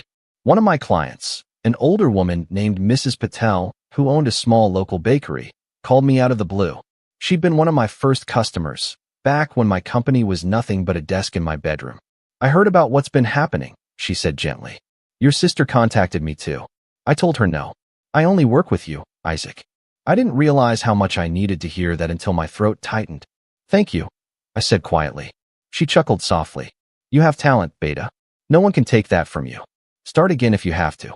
Sometimes losing something clears the path. Her words stuck with me. The next morning, I decided I wasn't going to let Lydia, or anyone, erase what I'd built. I took the website offline, started a new domain, rebranded everything under a fresh name. New logo, new style, new tone. It felt strange at first, like I was erasing part of myself. But as I worked, I realized I wasn't losing my identity. I was reclaiming it. I registered the new business name, filed for updated ownership documents, and even hired a lawyer to help me pursue Lydia for brand infringement. He warned me it might be complicated since she was family, but I told him I didn't care. Weeks turned into months. My business took a hit, but slowly, word began to spread again, this time the right way. I posted my projects on design forums, collaborated with small creators online, and built connections beyond my local circle. I focused less on impressing people and more on doing the kind of work that actually fulfilled me. It wasn't easy. There were nights when I questioned whether I was just fooling myself, whether Lydia had been right all along, that I'd never measure up. But then I'd get an email from a satisfied client or see one of my designs featured in a small business magazine, and that doubt would quiet down. What surprised me most was how freeing it felt to build something on my own terms. Without my family's expectations hovering over me, I finally had space to breathe. Still, Lydia's shadow wasn't gone. Every once in a while, I'd hear her name through mutual contacts. She'd landed a position as a marketing consultant, using connections Dad had given her. I also learned that she was still using elements of my old brand in her presentations, subtly implying that she'd been the creative force behind it. It hurt, but I didn't confront her. Not yet. Instead, I kept working quietly, letting success grow slowly, like roots under the surface. By the time a full year had passed since that disastrous dinner, my new company was stable again. I had a small office space downtown, nothing fancy, but it was mine. I hired 2 interns and 1 part-time assistant. The kind of team I used to dream about. Then, one afternoon, I got a call from a representative at a major design conference. "Isaac Lane, we've been following your recent work, and we'd love to feature you as one of our guest speakers this year. Your rebranding campaign for small businesses really stood out to us." For a moment, I was speechless. "You mean as a speaker?" "Yes," she said. "Your story would inspire a lot of new designers, especially how you rebuilt your company after, well, everything that happened." I didn't ask how she knew about everything. News had a way of traveling. But I said yes. When the day of the conference arrived, I stood backstage, watching other presenters take the stage. My hands were shaking slightly, not from nerves, but from the realization of how far I'd come. A year ago, I'd walked out of that restaurant humiliated and invisible. Now, I was about to speak to a room full of people who wanted to hear my story. Afterward, people came up to shake my hand, to ask questions, to thank me. It was surreal. One woman said, "Your story reminded me of why I started creating in the first place." That night, I went home exhausted but lighter than I'd felt in a long time. The next morning, I woke up to something unexpected, an email from my father. It was short. "Isaac, congratulations on your talk. Lydia mentioned you've been doing well. We're proud of you. Maybe we can all get together soon, just like old times." Just like old times. The irony made me laugh out loud. I didn't respond. But apparently, that get-together wasn't a request, it was already in motion. A few days later, Mom called, cheerful and insistent. "Your father's planning a family dinner to celebrate. He says it's time to move forward. Everyone will be there. Lydia too." I wanted to say no. Every part of me screamed not to go. But a smaller part, the one that still wanted closure, said yes. When I arrived, the same familiar faces were there. Dad, Mom, Lydia, her fiancé, and a few family friends. The restaurant was fancy again, of course. The atmosphere felt eerily similar to that birthday dinner a year ago. Same kind of laughter, same smug expressions. But something was different this time. When I walked in, the hostess smiled and said, "Ah, Mr. Lane, your table is ready. The others are already seated." The way she said Mr. Lane, with recognition, made Lydia's expression flicker as I approached. Dad stood up and clapped me on the shoulder. "Isaac, there he is. We were just talking about your business. Lydia says you've been making waves lately." She smiled, but it didn't reach her eyes. "It's great to see you doing well," she said smoothly. "I always knew you'd figure things out eventually." I smiled back, calm, composed. "Yeah, it took a while, but I did." Throughout dinner, they asked polite questions about my company, though Lydia kept steering the conversation back to herself, her new job, her upcoming wedding, her big projects. I let her talk. Let them all talk. Because for once, I didn't need their approval. I wasn't sitting there hoping to belong. Still, something about Lydia's tone nagged at me. She kept hinting at a new partnership, something major that would change everything. She didn't name the client, but when she mentioned the industry, my stomach turned. It sounded too familiar. I didn't say anything then. I just listened carefully, every piece clicking together in my mind. When dessert came, she leaned over, just like she had that night a year ago, and whispered, "You've done well, Isaac. But I hope you don't forget who inspired you to start." I looked her straight in the eye and smiled faintly. "Don't worry," I said. "I remember everything." What she didn't know, what none of them knew, was that I already had proof of what she'd been doing again. This time, I'd been prepared. And soon, they were all going to see that I wasn't the quiet, naive one anymore. Months turned into years, and the silence between me and my family stretched like an ocean I had no desire to cross. I had learned to live with it, to breathe without their voices filling the air, to move without waiting for their approval. For the first time in my life, my worth didn't depend on being noticed by them. I had built something real, something that was mine alone. After leaving home, I'd started small, renting a cramped apartment with peeling paint and a single window that barely opened. But that room became my sanctuary. I worked long hours, saved every coin, and poured every ounce of frustration into my small business. The one they mocked, dismissed, and called a phase. The one they said I'd abandon once I realized how the real world works. The irony was almost poetic, because now, I was the real world they never believed in. My designs had caught attention online. Orders began to flood in, slowly at first, then in waves that kept me awake through the night.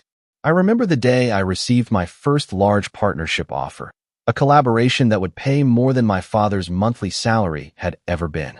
I didn't celebrate publicly. I didn't post about it.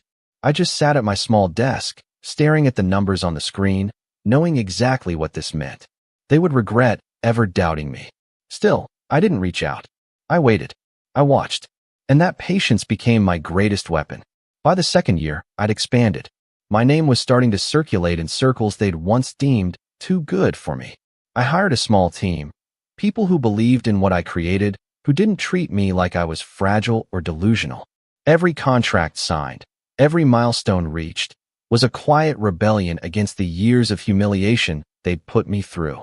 Then one morning, an email appeared in my inbox, an invitation to a prestigious local awards event, one that celebrated rising entrepreneurs and innovators in the region. I'd been nominated. My heart raced as I read the message again and again. It wasn't just recognition. It was validation, public and undeniable. And that's when I knew. This was the moment I'd been waiting for. But revenge, I'd learned, wasn't about shouting. It was about precision. It was about timing. I didn't want to confront them out of anger. Anger was messy, fleeting, and easy to dismiss. No, I wanted clarity. I wanted them to look me in the eye and see exactly what they threw away. I began preparing quietly. Every detail mattered. Every move had to be deliberate. I reached out to the event organizers to confirm my attendance. Then I asked, with a polite tone and a smile they couldn't see, if I could bring a few guests. They said yes. The guest list was open, and that was the final piece I needed. That night, I sat alone in my apartment, the glow from my computer casting light across the documents spread out before me. Old family photos, scans of text messages where they dismissed me, belittled me, and accused me of being too dramatic. Screenshots of my brother's posts, flaunting the expensive lifestyle my parents had funded by draining my savings years ago. I still remembered how it felt to open my bank account and realize it was nearly empty, how my mother justified it by saying, "It's for your brother's future, you'll understand one day." I never did, and I never would. Now, their future was unraveling. The last I'd heard, my brother's business, the one they stole my money to support, was barely holding together. Rumors spread about unpaid debts and clients pulling out. The company's name was quietly losing its glow. And the best part? They didn't know that one of the firms they were trying to impress had already partnered with me. That was the beauty of moving in silence. By the time they realized, it would already be too late. A few weeks before the event, I received a message from an unfamiliar number. "Mom, hi sweetheart. It's been so long. I heard you're doing well. Maybe we could meet?" I stared at the message for a long time, my hands still. I hadn't heard her call me sweetheart in years. The word felt hollow now, like a cheap attempt to rewrite history. She must have seen something online. Maybe a post, maybe a rumor. It didn't matter. What mattered was that she reached out, and that told me everything. They needed me again. I didn't reply immediately. I let days pass. Then, finally, I answered simply, "Me. I've been busy. But maybe soon." She replied within seconds. "Mom, that's wonderful. We miss you. Everyone does. We'd love to see you. Maybe we can all come to your award ceremony? We heard you're nominated." My lips curled into a slow, quiet smile. So that was it. They wanted to come now that there'd be cameras, photographers, and applause. They wanted to stand beside me, to pretend they'd always been supportive. The same people who told me I was wasting my life now wanted to bask in the glow of what I'd built. I could have said no, but where's the satisfaction in that? So I said yes. The following weeks were filled with rehearsed calm. I acted polite when my mother called, distant but cordial. I let her believe I'd softened. That time had healed the wound she inflicted. Meanwhile, I coordinated every detail behind the scenes, not out of cruelty, but clarity. I wanted them to see the contrast between who I used to be and who I had become, between the child they controlled and the adult they could no longer touch. When the day of the ceremony finally arrived, I stood in front of the mirror and barely recognized myself. Confidence had reshaped me. It was in my posture, my eyes, even the way I adjusted my suit. I wasn't that quiet, hesitant person anymore. I was the culmination of every insult they'd thrown at me. I was proof that I never needed their approval to succeed. Outside the event hall, luxury cars lined the street, and a red carpet stretched toward the grand entrance. I arrived early, not to make an impression, but to take it all in. The crowd, the laughter, the distant flashes of cameras, it was all surreal. Yet I felt calm, centered. I greeted the hosts, posed for a few photos, and took my seat near the front. Then I saw them.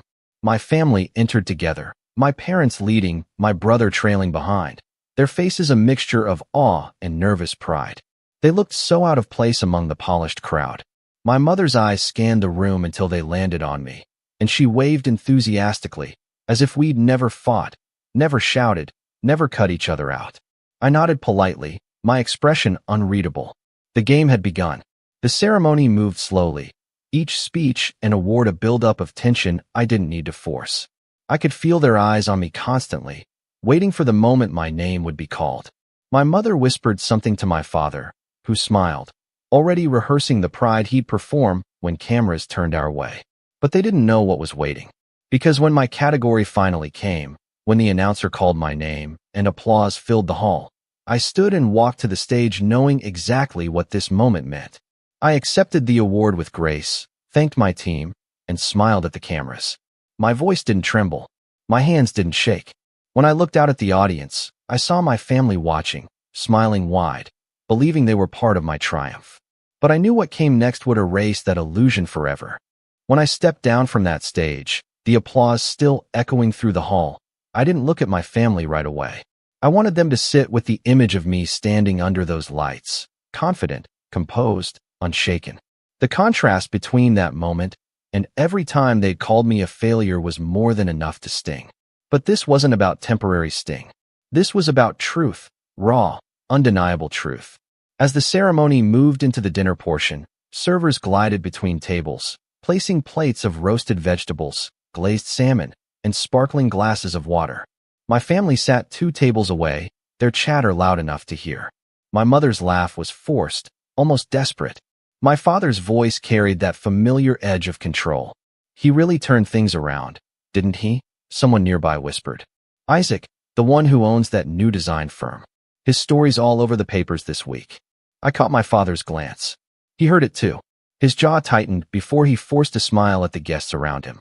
My mother leaned closer to him, whispering something, probably reminding him to look proud for the cameras. I stayed quiet. I wanted to see how long they'd pretend. Halfway through the dinner, one of the event coordinators approached me. Mr. Hale, she said softly. Just confirming. You requested the short presentation before the closing remarks? I smiled. Yes, thank you. Her words made my father's head snap up. He looked confused, his brows furrowing. Presentation? He mouthed. I gave him a polite nod. When the lights dimmed slightly, the coordinator returned to the stage and said, Before we close, tonight's winner, Mr. Isaac Hale, has prepared something special to share. I walked up again, calm, collected, with that same stillness that once came from silence, not confidence. But this time, I owned the silence. It belonged to me. The projector behind me flickered to life, displaying a simple slide, a journey to independence. I wasn't planning to speak again. I began, my voice carrying easily through the quiet room. But tonight isn't just about an award.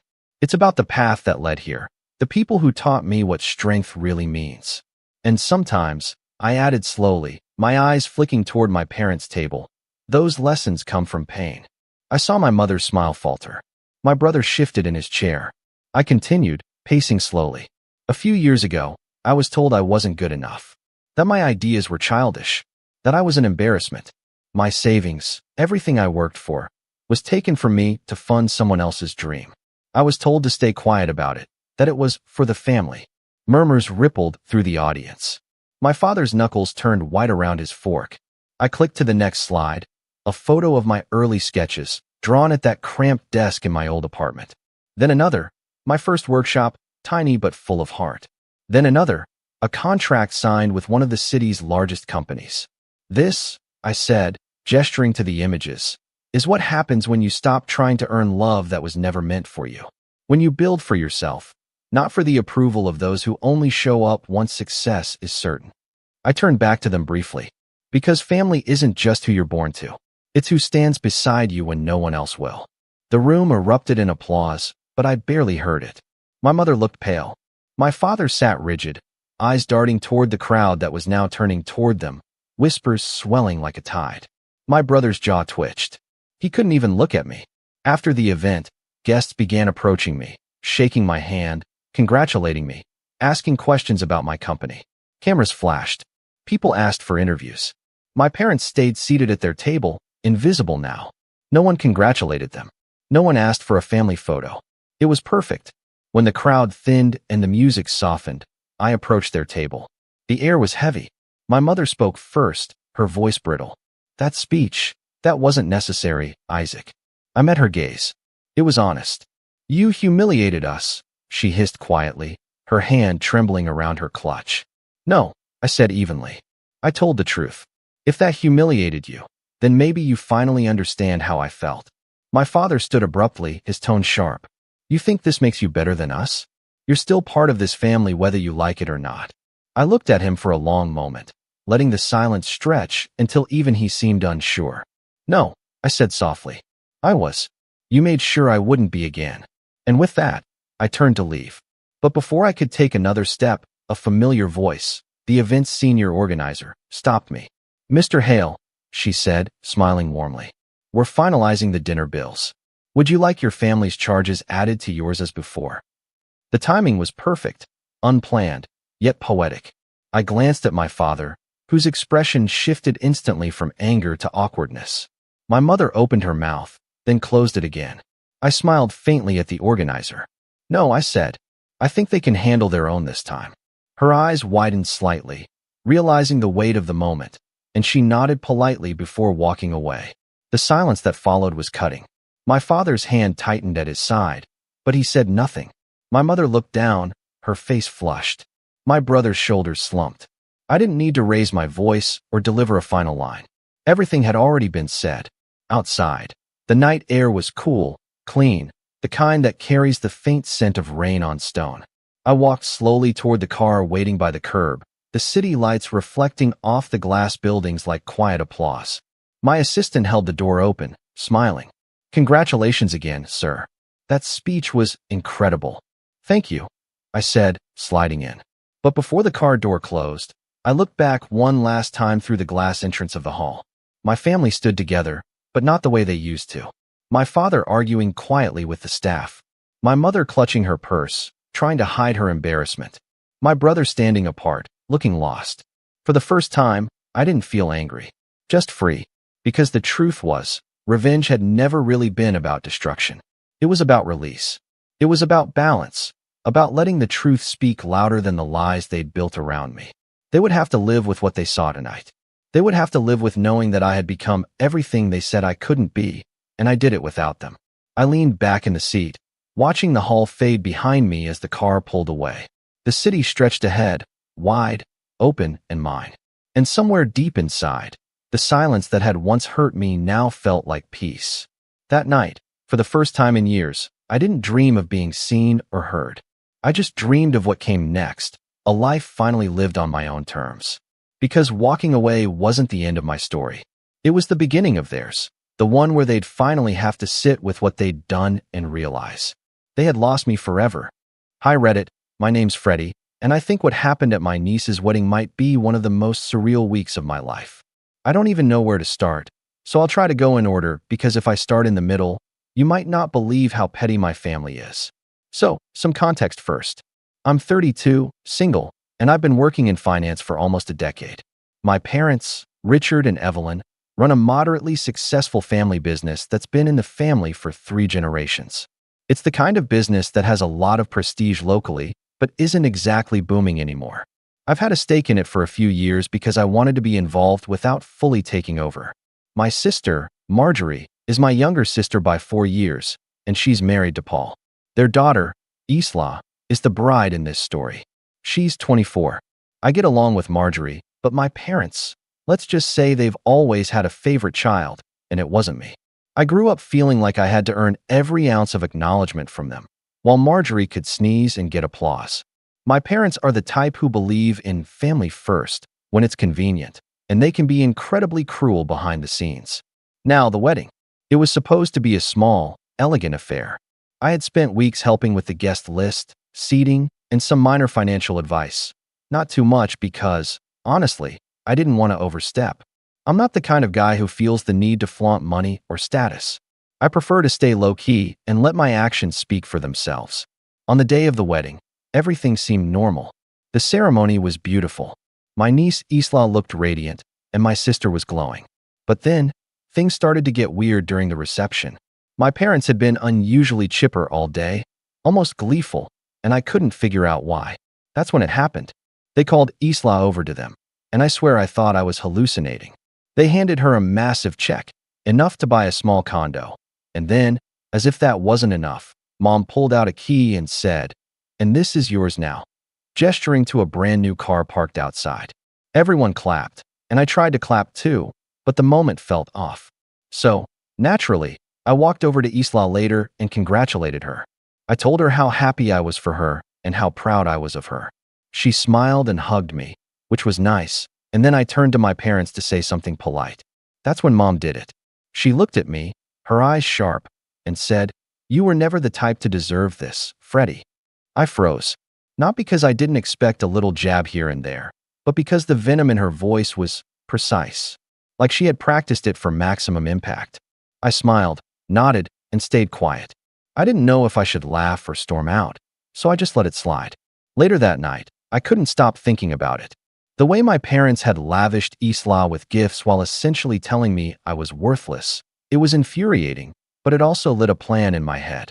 I went home that night thinking about how much of my life I had quietly invested in their business. Not just money, but time, strategy, and trust. And I realized that trust might have been the dumbest thing I ever gave them. The next morning, I woke up early, called my broker, and started the process of pulling my investments out of the family business. My parents had no idea. They were still riding the high of the wedding and their generosity. Little did they know, I wasn't just withdrawing money. I was about to pull the rug out from under them entirely. Pulling my investments wasn't instantaneous. It took hours of phone calls, verifications, and carefully timed transfers. I made sure everything was done discreetly. No one at the office suspected a thing, and certainly, my parents had no clue. By the time I hung up, a significant portion of the company's liquid assets had already been redirected to accounts outside their reach. I didn't celebrate or feel triumphant yet. I was methodical. I knew my parents well enough to understand that if I revealed what I had done too early, they'd retaliate in ways that might complicate things. The first sign that something was off came 2 days later. I got a call from Paul, my brother-in-law, usually a calm, quiet guy. His voice was tight, tense. "Freddie, have you noticed anything weird with the accounts?" he asked. I kept my voice neutral. "Accounts? No, why?" He hesitated, then said, "It's just some transfers don't match what I expected. It might be a glitch, but the numbers are off by a lot." I didn't want to alarm anyone. I nodded along, though of course he couldn't see me. "Maybe double-check with your bank? Sometimes software just messes up the figures." He sighed. "Yeah, I guess I'll do that. Thanks." I hung up and smiled to myself. Perfect. He didn't suspect anything because I sounded calm. My parents, meanwhile, were still celebrating their success at Isla's wedding. They had posted pictures on social media, showing the check, the car, and their smiles. Comments poured in congratulating them for being such generous grandparents. By the end of that week, the first real cracks started to show. My mother, Evelyn, called me out of the blue. Her voice was syrupy, almost sweet, but I could hear the edge in it. "Freddie, darling," she said, "I was thinking. You didn't really celebrate Isla's gifts properly the other day. You seemed cold." I tilted my head. I congratulated her. "I'm happy for her, Mom." "Oh, I know," she said, drawing out the words. "But you know, generosity is complicated. Some people appreciate it. Others, not so much." She chuckled lightly, the kind of laugh that's supposed to disarm, but it had that sharp undertone that made me uneasy. "Right?" I replied, keeping my tone casual. "I'm glad she got what she wanted. She deserves happiness." "Yes, she does," she said, pausing for a moment. Then the edge returned. "Not everyone deserves the same, though. Some of us have to work harder to earn even a fraction. I let her words hang there. I didn't respond. I didn't need to. I knew exactly what she meant. By midweek, things escalated further. I received an email from my accountant, one I had set up to monitor the company's finances discreetly. It showed something I hadn't fully anticipated. The withdrawal I had made was triggering a chain reaction. A few large vendors, seeing unusual gaps in cash flow, started delaying shipments and invoices. The business, which had seemed stable, was beginning to wobble. I resisted the urge to gloat. Not yet. This was still phase one. My parents had always been proud of their financial savvy, and I knew that if they realized even a hint of what was happening too early, they would call in lawyers, relatives, and anyone else to try to claw it back. I wanted it to collapse slowly, to watch them scramble. And scramble they did. It started with Richard, the patriarch, calling me during a late afternoon. His voice was sharp, clipped. He was usually calm and calculated, but now there was tension in every syllable. "Freddie, are you sure the numbers are correct? This doesn't make any sense," he said. "Which numbers?" I asked innocently, pretending to be confused. "All of them. The liquidity, the monthly statements, it's all off. I don't understand it." I paused. Maybe the auditors haven't finalized the reports yet? That sometimes happens. I wouldn't worry too much.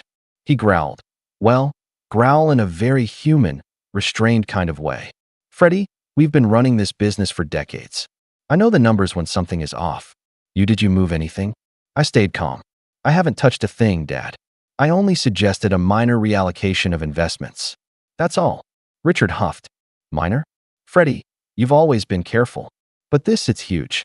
Don't lie to me. Don't try to play innocent." I smiled, but only to myself. I knew the truth, and I knew they had no idea how deep the rabbit hole went. That night, I got a text from Marjorie. She didn't know the details yet, but she had started noticing irregularities in the way orders were processed and how some invoices weren't being fulfilled. "Freddie, something's wrong. Mom and Dad are panicking. I don't understand half of it. Can we talk?" I replied nonchalantly. "I've noticed some issues too. Let's discuss tomorrow." I didn't tell her anything. I couldn't.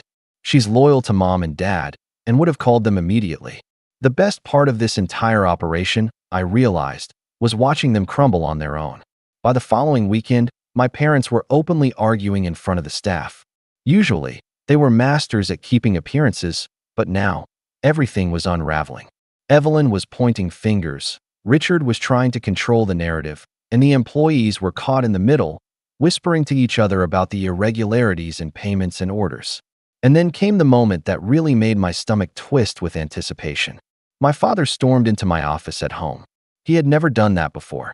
Usually, all communications were polite, professional, even in tense moments. But this time he was raw. "Freddie, sit down. Now, we need to talk. This is unacceptable," he barked, his face flushed. I gestured to the chair. "Sure, Dad. What's going on?"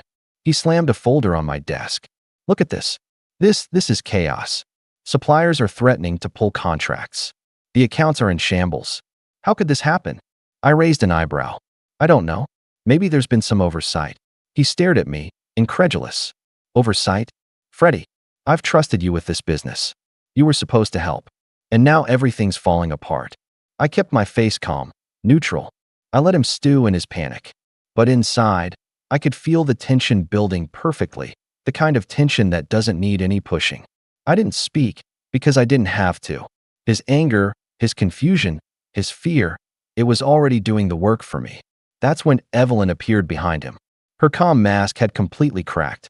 She was pacing, muttering about auditors, contracts, and how this was all going to ruin us. She finally stopped, looked at me, and said, "You've always been the responsible one, Freddie. How could you let this happen?" I smiled faintly. "I haven't done anything, Mom. Just observing." Her face went pale, a strange mixture of fear and disbelief. For the first time in my life, I saw her unsure, like a child caught doing something she wasn't prepared for. Richard grabbed her arm, whispering, trying to control her. But I could tell, it was too late. The foundation of their world was already shaking. After a week of watching them trip over themselves, things started to slip from private chaos into the ugly light of public scrutiny. That's the part one had been waiting for, not because I enjoyed the spectacle, but because when the mess was visible to everyone, there would be nowhere for my parents to hide. Private gaslighting relies on secrets. Public collapse exposes everything. It began with the vendors. A major supplier, one we had relied on for years, sent a firm, handwritten notice to the office, not the polite emails they usually used. It landed on the receptionist's desk at 9 in the morning, and I watched the color drain from her face as she read it. The notice said, plainly, that deliveries would stop until invoices were settled. No threat language, no negotiating tone. Just a deadline and a stop. The receptionist whispered to an assistant, and within an hour a cluster of managers gathered in the back office, their voices low and frantic. I could have gone in and announced myself, put on my helpful family stakeholder face, and smoothed things over. Instead, I leaned back in my chair and listened. Let them run in circles. Let them demonstrate their competence, or lack of it. By midday, the gossip had spread through the small town like wildfire. People who had once congratulated my parents for their supposed generosity at the wedding were now exchanging skeptical looks over coffee. One of the local papers ran a short column about supply chain issues at a long-standing family business, and the comments section filled with questions. Someone tagged my parents' company in a social media thread asking if their holiday orders would be affected. My father's name started appearing alongside a stream of worried emojis. When my mother heard the word embarrassment mentioned in the staff rooms, she finally snapped. I saw her for the first time not as the manipulative, composed woman who always had a pat line for every situation, but as a frayed person who had convinced herself of the story for so long she'd stopped seeing the reality. She started scheduling meetings with accountants and phoning old contacts, people she could usually rely on to paper over problems, but the calls returned unanswered or cautious. We'll need to pull in reserves, one of the auditors told her in a calm, clinical voice. If reserves are insufficient, we'll have to consider restructuring. Restructuring. The word felt like a gavel. Marjorie tried to stay neutral at first. She was afraid, yes, but not yet accusatory. She came over one evening, her eyes red from lack of sleep, and we sat at my kitchen table while she spoke in a stream I'd rarely heard from her. Unfiltered worry, no protective performance from mom or dad. She described suppliers canceling orders, staff being told to expect delays in pay, the whispered talk of layoffs. She asked if I'd seen the auditor's reports. I glanced at them. I said, they weren't pretty. I kept my voice calm. Playing the part of a concerned relative let me gather more information without raising her defenses. She pushed a stray lock of hair behind her ear. Do you think Dad mismanaged something? Or did someone take money? Her question was not yet an accusation, but the fear behind it made it raw. I kept my face neutral. I wanted to give her nothing to throw back at me later. That night, my sister went home and told my parents she wanted transparency. She wanted to call a family meeting with the board and the staff. My parents agreed, desperation signed in their hands. They scheduled the meeting for the following Monday at the company's conference room, and I knew exactly what that meeting would mean. It would be the first time the whole island of illusion they had built would be forced to show its foundation. I prepared for that meeting like a man preparing for a storm. I reviewed account statements I'd already seen, rechecked transfers, noted the timing and recipients. I didn't want to brag about what I had done. I wanted to be surgical. If the meeting turned into a circus, I wanted to be the calm person who could hold a scalpel. The conference room was packed. Employees, senior managers, a few investors, and, of course, my parents. My mother arrived in a dress she had chosen because it made her look in control. The color always did something to her face that made her look younger. My father walked in with a tight-lipped composure that was paper-thin. Marjorie sat beside him, her hands clenched.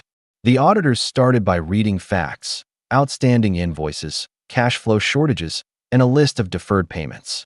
The language was dry, intentionally precise, because in moments like this emotion could camouflage facts. Halfway through, someone in the back muttered about contingency plans. A manager suggested tapping into a line of credit. Another proposed cutting discretionary expenses. Everyone was calculating survival pathways. Then my father spoke. He got up, walked to the front as though the floor were his stage, and began to talk about legacy. He talked about 3 generations, about community standing, about the people who had built the company from scratch. He used those old rhetorical tools, the stories, the anecdotes, the family myths, that had always rallied support at town meetings and fundraising dinners. His voice grew steady and loud, and for a moment, it worked. People softened. They nodded like they had before. He was their captain again.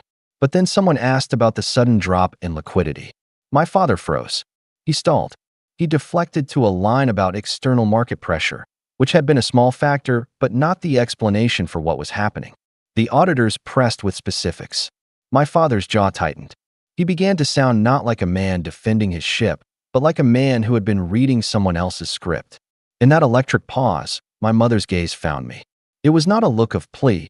It was a look that wanted to find someone to blame. She rose, her voice a brittle thing at first, then gathering venom. "Who did this?" she demanded. "Who took us by surprise? Who undermined everything we built?" The room turned toward me like a tide finding its shore. I watched my parents for a long breath. I measured the faces of the staff, some shocked, some expectant, some simply tired. I measured my sister, who squeezed her hands together but didn't yet look at me, not wanting to be the bridge between siblings and parents. I could have stood up and denied everything. I could have said, in a panicked voice, that I had no idea and that I would help them find the culprit. That was the safe path, the path that would have sent them scrambling to protect the family name and probably appease the staff for a while. I could have played the role that would keep the status quo intact and let my parents rebuild in private. Instead, I stood slowly, and when I spoke, I did not shout. I let the room listen to each syllable. "I pulled my investments out of the company," I said. My voice was even. "I did it a week ago." The silence that followed had weight. Not the stunned silence of a revelation, exactly, but the pressure between a hand and a wound as someone touches it and waits to see how badly it bleeds. My father's face went pale, as if someone had drained the color from him. My mother's mouth opened, not with words, but with shock. Marjorie finally looked at me. Her eyes were a storm of confusion and accusation, and, beneath it all, a shard of understanding. The auditors were scribbling notes, no longer hearing the questions they had prepared. Then my mother did something I hadn't expected. She laughed, not a gleeful laugh, but a thin, sharp laugh that sounded like breaking glass.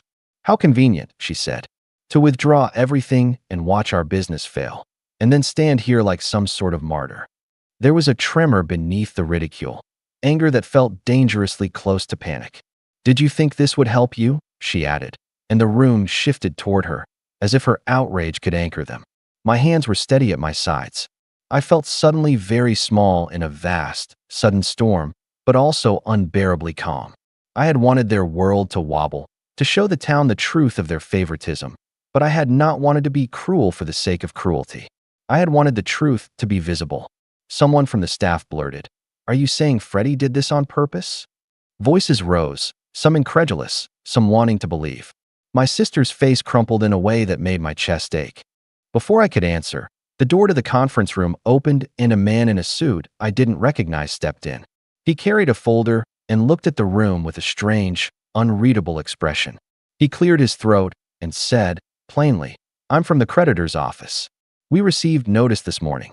We will be freezing certain accounts pending an audit." That sentence landed like a bell. My mother's eyes widened in absolute horror. My father's mouth made the shape of a word that did not come. People stood. Phones were out. The room turned into a whirl of motion and voices. I was standing at the edge of a precipice. The creditor's representative had not only made the problem public, he had escalated it into legal action. In one breath, the company that had been a local institution was now smack in the middle of something that could not be negotiated over coffee. The social scaffolding my parents used to prop up their reputation would not hold. I felt something loosening inside me. The resentment, the years of silent slights, the time I had spent trying to be the reasonable child. It had been a long fuse, and now the match had been struck. I opened my mouth to speak, to explain my motives, to tell the room why I had done what I did, but 1,000 tiny decisions hung in the balance. If I spoke too soon, I would turn this from a collapse into a courtroom drama. If I spoke too late, their version of events might settle into the narrative.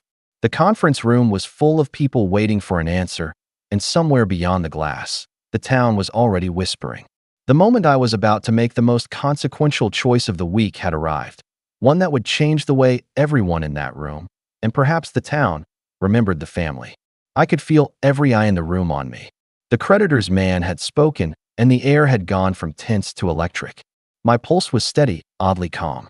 Years of packing down anger and pretending it didn't exist had given me a strange kind of focus. I had wanted this to be visible, to expose the rot, but I hadn't wanted innocent people to suffer. Now that the creditors had moved, that calculus shifted. My parents had made this personal for so many. It was time to make it personal for them. I cleared my throat. Before this becomes something it doesn't need to be, I said, loud enough for everyone to hear, but not theatrical. I think you all deserve to know a few things about how my parents handled company money. You could have heard a pin drop. My father's posture went from rigid to brittle. My mother's face was streaked with a new color, fear edged with fury. Marjorie's hand gripped her knee like a lifeline. I'm not here to grandstand, I continued. I pulled my investments, yes, but I didn't do it to ruin this place. I did it because I discovered, over the past year, several transfers that didn't look like business expenses. I thought they were mistakes. I asked questions. I was told they were family loans, promises, and sometimes special gifts we were making on behalf of the company. I assumed there was paperwork.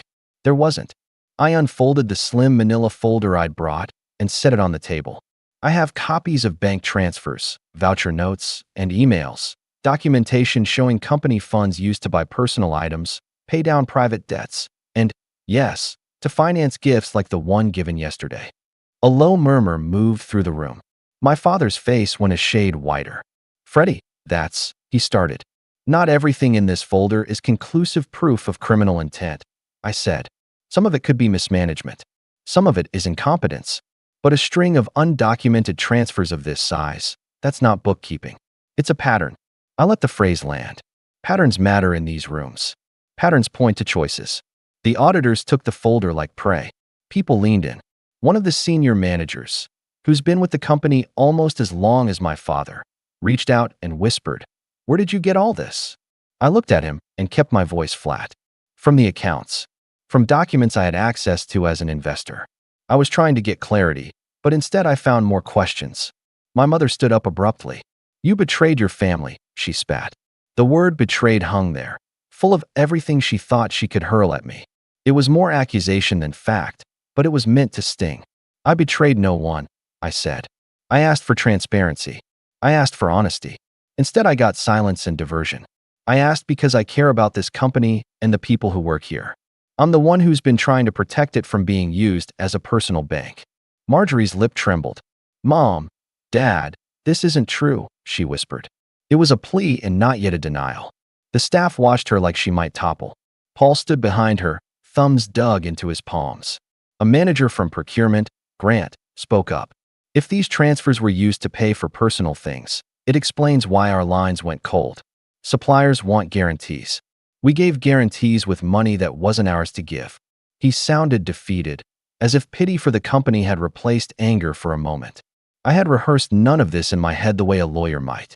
I'd planned the withdrawal, yes, and gathered documents. But the fallout, the faces, the small townspeople who volunteer at the shelter and go to the same barbershop, was something ugly and real. The creditors' freezing accounts pushed this beyond rumor and into something official. I could see my parents recalibrating, hunting for blame that wasn't theirs to take. My father found his voice then, not the performative, proud voice he'd used in speeches, but a quieter one, more dangerous for its lack of armor. "You could have talked to us," he said to me, "not to the room. You could have asked. Instead, you withdrew funds.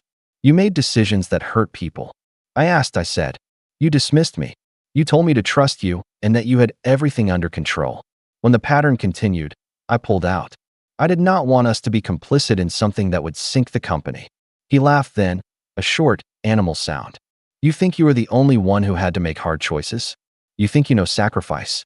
His words aimed to wound in the old way, questioning my worth, my sacrifice, like he had my whole life. That was when an unexpected voice cut in. It was Hannah, the receptionist, a soft-spoken woman who'd worked for the company for 20 years. "We don't care about sacrifices, sir," she said. "We care about paychecks. We care about kids getting food on the table.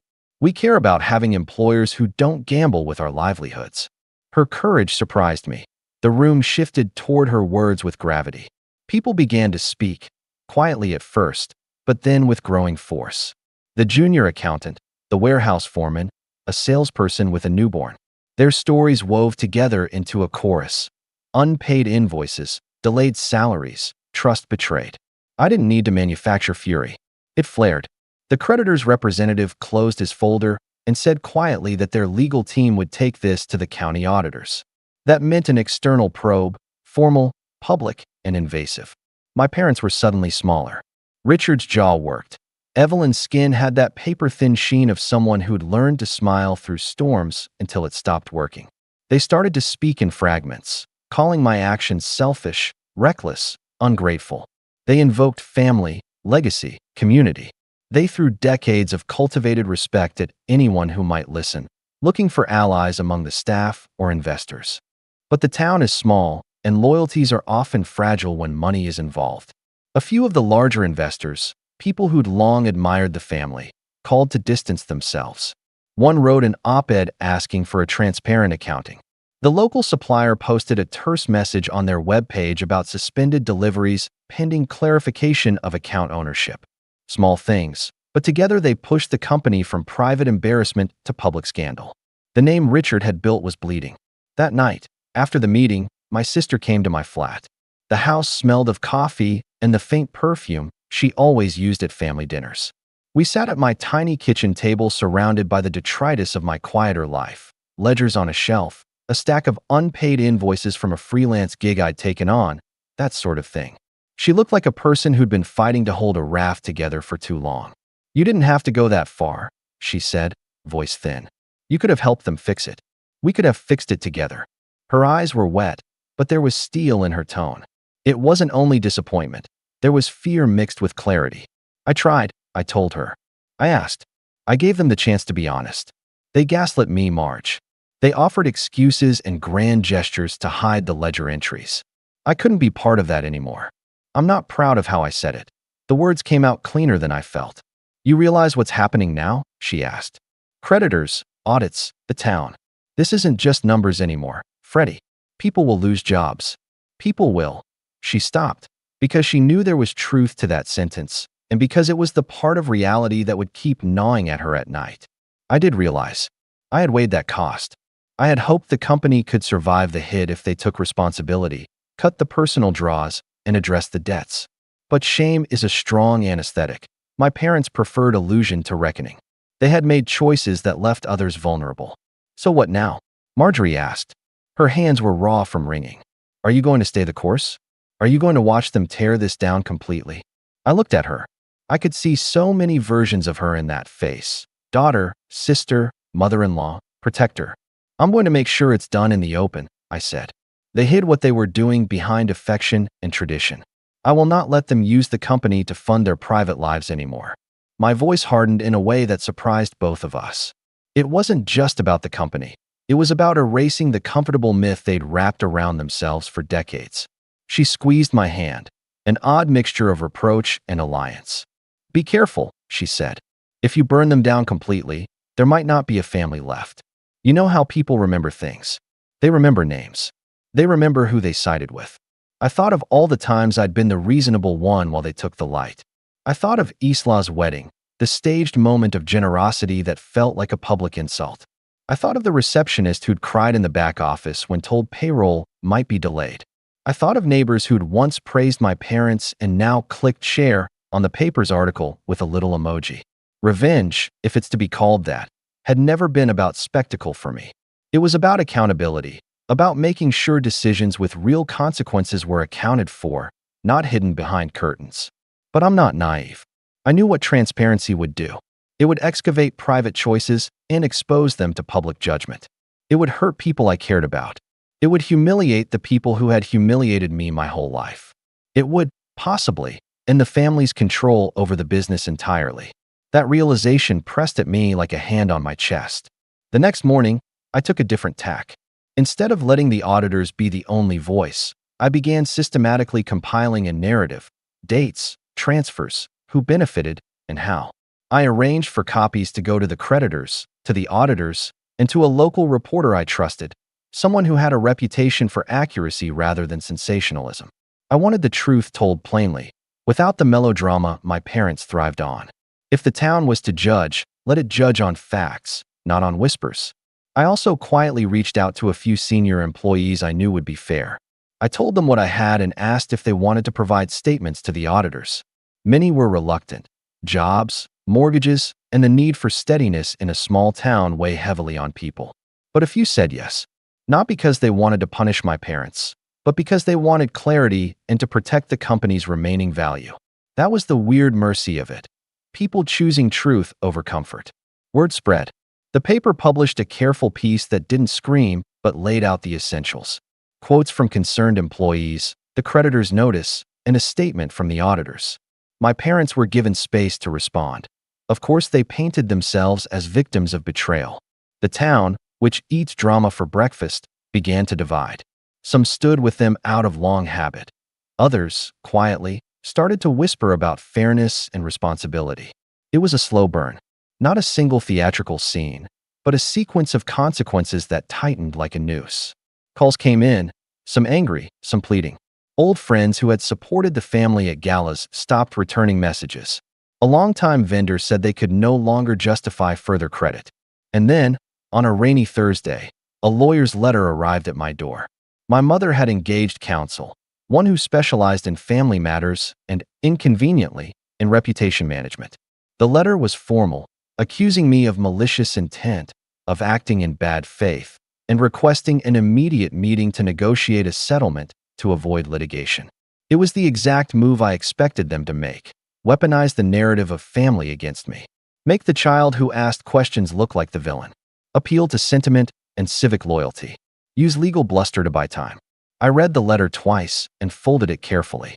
Then I sat down and wrote my own email, short, factual, not inflammatory, offering to meet with counsel if they would agree to a full and truthful accounting first. I sent copies of my compiled evidence to the auditors and told a contact at the paper that I was willing to answer questions on the record. When I hit send, I felt the old itch of anticipation. Revenge had its own momentum now. My parents would respond. Their lawyers would prepare defenses. The town would pick sides. People's livelihoods could tip. The difference between me and them, I told myself, was that I intended to do this openly. No whispers, no staged gifts, no secret transfers. Let the ledger speak. That night, I lay awake thinking about the moments that led here. The cheap put-downs at family dinners. The way my mother's hand always smoothed the air as if arranging the room's attention. How my father's stories about the past always placed him at the center. I thought of Isla, radiant and baffled, holding a key to a car none of the company's employees could yet afford to replace. I thought of Marjorie, caught like a rope in a storm. I thought of that receptionist and the salesman with the newborn. Revenge, I realized, had an ugly face when it was close up. It wasn't just about making my parents uncomfortable. It was about uprooting a system that had allowed their entitled behavior to hurt others. I had wanted justice, not ruination, but justice can look a lot like ruin when the rot has spread for a long time. The week after the creditors' freeze, voicemail after voicemail landed on my phone. Some from suppliers demanding answers, some from investors asking whether they should cut their losses, and a few from estranged family friends. My parents' lawyer asked for mediation. The auditors asked for more documents. The paper wanted quotes. Marjorie wanted to know if I had any plan to save people's jobs. And then, on a late afternoon, a knock at my door sounded like a drum. When I opened it, there stood Isla. She looked smaller than she had at the wedding, the glow gone, the new dress creased. She didn't smile. She looked at me with adult confusion, a young woman realizing that the world she had been handed might have a messy price. "Uncle Freddie," she said, voice soft. "Can I come in?" I stepped aside. She looked at the folder on my table, at the ledger copies, at the printout of bank transfers. Did they use the company for this?" she asked, not yet angry, just wanting to know if her joy had been built on people's suffering. I didn't answer right away. Outside, a neighbor's dog barked. Inside, the past weeks had condensed into this small question. I took a breath and began to tell her the truth. Not the full, legal narrative, but the parts she needed to know to understand her position. The rest would come with the auditors and the lawyers. By the time I finished, Isla's eyes were wet. She clasped her hands together and then, with a steadiness that belonged to neither child nor adult, she said, "I didn't know. I swear I didn't know." There was something like shame in that sentence, but also the first flicker of accountability. That moment when someone realizes they may be implicated, even unintentionally, in harm. She left quietly. The hallway smelled like rain and damp varnish. I closed the door and leaned against it. The town was changing its opinion of my parents. The auditors were asking harder questions. My sister was torn between loyalty and the truth. Creditors were circling like careful birds. What happened next wasn't a single blow.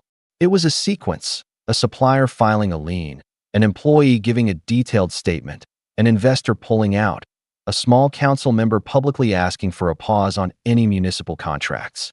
The pressure mounted, each action small but cumulative, the kind of slow tidal force that removes all the sand under a foundation. And yet, even as I watched them flounder, a new concern took root, one I hadn't anticipated. The more public this became, the more my parents would lash out. They had never faced consequences like this. Their instinct would be to claw back control, to use their social capital, to smear, to accuse, to call in favors. I knew what they were capable of when backed into a corner. Their sense of entitlement could become weaponized. That's why, the morning the county auditors announced a preliminary inquiry, I made a choice. I couldn't simply stand back and watch everything burn. If this was to be done, it had to be done in a way that minimized collateral damage, protect the employees' jobs where possible, provide evidence that led to true accountability, and expose the ledger without turning the town into a pile of scorched reputations. I drafted a plan, quiet, methodical, boring in its thoroughness. I contacted a former colleague who could advise on restructuring that protected employees. I offered to help set up a temporary management committee to keep operations running while the auditors did their work. I wanted the company to survive in some form. I did not want people to lose their livelihoods because of my parents' choices. But plans are fragile things. My parents' lawyers sent an ultimatum that afternoon. Drop the public narrative, retract the allegations, and we will consider resolving this privately. Or face litigation and public statements that will make the auditor's job much messier. It was a classic attempt to scare me into silence. I read the letter and felt the weight of it settle. If I backed away now, their lawyer would paint me as the reckless child who took down the family business. If I pushed forward, they would paint me as a vindictive son who had weaponized public processes for private vengeance. Either way, the town would choose a story, and stories shape consequences. So I did the thing that felt most like revenge and least like cruelty. I made a public, measured statement. I offered the auditors full cooperation. I promised to work to protect employees and to help identify the full scope of any misuse of funds. I laid out the facts as plainly as I could, without embellishment. I let the ledger speak. The statement landed like a bell. For some, it was vindicating. For others, it was unforgivable. My parents called me a traitor in the next morning's paper. A few longtime patrons suddenly crossed streets to avoid our shop front when they saw my name on the headline. And in the courthouse, the first formal investigation notices were filed. That's where I am now, standing at the edge of something I started and couldn't fully predict. My parents are organizing defenses, calling in favors, and planning a public relations offensive. Creditors are demanding answers. Employees are scared, but a few stand with me because they want the truth. Marjorie oscillates between rage and sorrow. Isla is no longer the bride from the photos. She's a person who is learning the cost of gifts. And then, on a cold Tuesday afternoon, a blue envelope arrived with no return address. Inside was a single photograph. My mother at a celebration 5 years earlier, smiling while signing what looked like a loan guarantee. Alongside the photo was a note in a handwriting I didn't recognize. There's more where this came from. Meet me tonight at the old pier. Alone. My skin went cold. I'm not proud of the thrill that went through me. It felt like the universe had handed me the next act on a silver platter. But the note also smelled of danger, the kind that comes when secrets are shuffled between players who are scared and who know how to make threats feel like invitations. I folded the photo carefully and put it in my pocket. I could feel the pivot in the air. Someone else knew parts of the ledger. Someone else had access. The game was growing teeth. I stood there with the pile of evidence and the blue envelope and realized that the next move would be decisive. Meet the stranger and risk being walked into a trap? Use the photo as bait to draw my parents out? Go straight to the auditors and hand it over and let them trace the thread? Each choice braided risk with possibility, and whichever rope I chose to climb would change everything. The pier was an hour away. The tide was high. I had a phone in my pocket, a recorder in case I needed it, and a plan that could change at a moment's notice. I thought of Marjorie, of the receptionist, of all the small lives that could tip one way or another. I told myself I wouldn't let the moment be theatrical. Still, the pier at night had its own kind of drama. Salt in the air, a single lamppost fighting the dark, the sound of water hitting old pilings. I parked where no one could see me and walked the last stretch with my phone in my pocket and the photograph folded in my hand. My recorder was tucked in my jacket, just in case. A figure was already there, leaning against the railing. He looked smaller than I expected, like someone who'd spent more time with spreadsheets than with people. He turned as I approached. "You Freddie?" he asked. "Yes," I said. "You sent the photo." He nodded. "Name's Daniel. I used to run their accounts. Officially, I'm no longer with them." He said it like a man speaking an old fact, something that had happened and that he'd survived. I was paid to look the other way for a long time. I kept copies because I didn't trust their promises. When the company started paying for yachts and mezzanine loans for private ventures, I couldn't reconcile the entries anymore. I asked for clarification and got a shove out the door. He handed me a manila envelope. Inside were spreadsheets, scanned receipts, photocopies of signed guarantees, and a stack of emails showing transfers from company accounts to personal creditors, luxury purchases, and a trail leading straight from the business to accounts held in my parents' names and a few shell companies. "I came forward because I was tired of watching people get hurt," Daniel said. "I never wanted to be the one to blow it up, but someone had to stop the bleeding." His hands shook a little. "I can testify. I can show auditors the trail. But they will come for me in more ways than one if I do it alone. I need someone who's willing to make a public stand." There was no melodrama to the moment. No villain with a monologue. Just evidence, handed over under a lamppost. I asked the questions I needed answers to: how long this had gone on, who else knew, how tight the paper trail was. He answered plainly. Years. A handful of complicit managers. A chain of shell companies. Signatures forged or coerced. Loans masquerading as business expenses. Gifts recorded as capital investment. When I asked what he wanted in return, he looked at me levelly. "I want to know these people can't do this to anyone else. I want the employees paid. I want the town to know what they were selling as generosity really was. I want," his voice broke, "I want my name off the list of people who helped hide things." That was all the excuse I needed. We agreed to meet the auditors together. I told him I'd hand the material over to the county auditors and to the reporter who had been covering the story carefully. He insisted we record everything. I agreed. The next morning, I walked into the audit office with Daniel and a folder that could not be dismissed as a grudge. The auditors sat behind a long table, neutral faces, legal pads ready. When I placed the documents down, the lead auditor paused, then said, "This is substantive. We will need originals, witnesses, and chain of custody documentation. We will open a formal investigation." The words sounded like a verdict. From there, the machine began to turn in ways I'd only seen in movies and in courtrooms. Subpoenas were served. Banks were required to produce original documents. Daniel provided testimony under oath. The auditors discovered more transfers. A forensic accountant traced payments to 2 shell companies registered under a trust that listed my parents as beneficiaries. The link was ugly and, crucially, provable. Meanwhile, I used the leverage I had. I'd already been working with a former colleague on a rescue plan to protect employees, how to keep operations running while the legal and financial cleanup happened.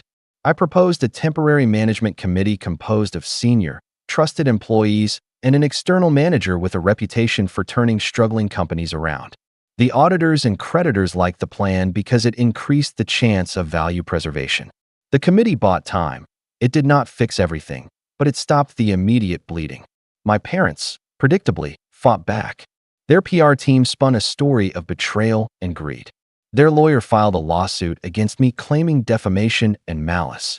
They tried to paint Daniel as a disgruntled ex-employee with an axe to grind. Marjorie, initially torn, gravitated toward their public line at first. She sent me a terse message accusing me of overreach. I responded with facts. Dates, emails, copies. She went silent for a week, then came to the office, eyes raw and resolute. "I can't," she said one day, voice thick. "I can't side with hidden ledgers and excuses. They lied to us. It was a bitter sentence, but also the clearest thing she'd ever said. She agreed to testify as well, not to hurt our parents, but because she could no longer let more people be harmed. As the investigation deepened, the town's sympathy fractured. Some people still offered my parents the benefit of the doubt, citing 3 generations of philanthropy as if it erased the ledger. Others were blunt. Those who had been on the payroll and had felt the strain, receptionists, warehouse workers, sales reps, stood up. The union rep called for protections. An investor who'd once defended my parents publicly wrote a scathing letter that appeared in the local paper, which made the PR damage worse. 2 months after I'd pulled my investments, the auditors filed criminal referrals. The county prosecutor announced charges of embezzlement and fraudulent conversion against my parents. It was ugly. They were arrested in the early hours, cuffed in the quiet of their home, surrounded by agents. The image of my mother in a robe, her makeup smeared, clinging to denials, was one I had tried not to imagine, yet it cemented the truth in the minds of people who had once seen her as the matriarch. I will not pretend I felt anything like joy then. There was satisfaction, yes, the cold comfort of accountability, but also a deep, bottoming sadness. The town that had once sent them flowers and certificates now lined up for the courthouse steps with cameras and questions. The children of employees whispered in schoolyards. Reputations do not evaporate gently. The legal proceedings were messy and inevitable.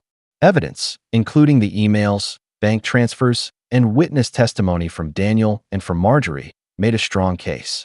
The prosecution argued that my parents had used company funds to finance personal debts and lavish gifts, and then covered tracks by mislabeling transactions and coercing signature approvals.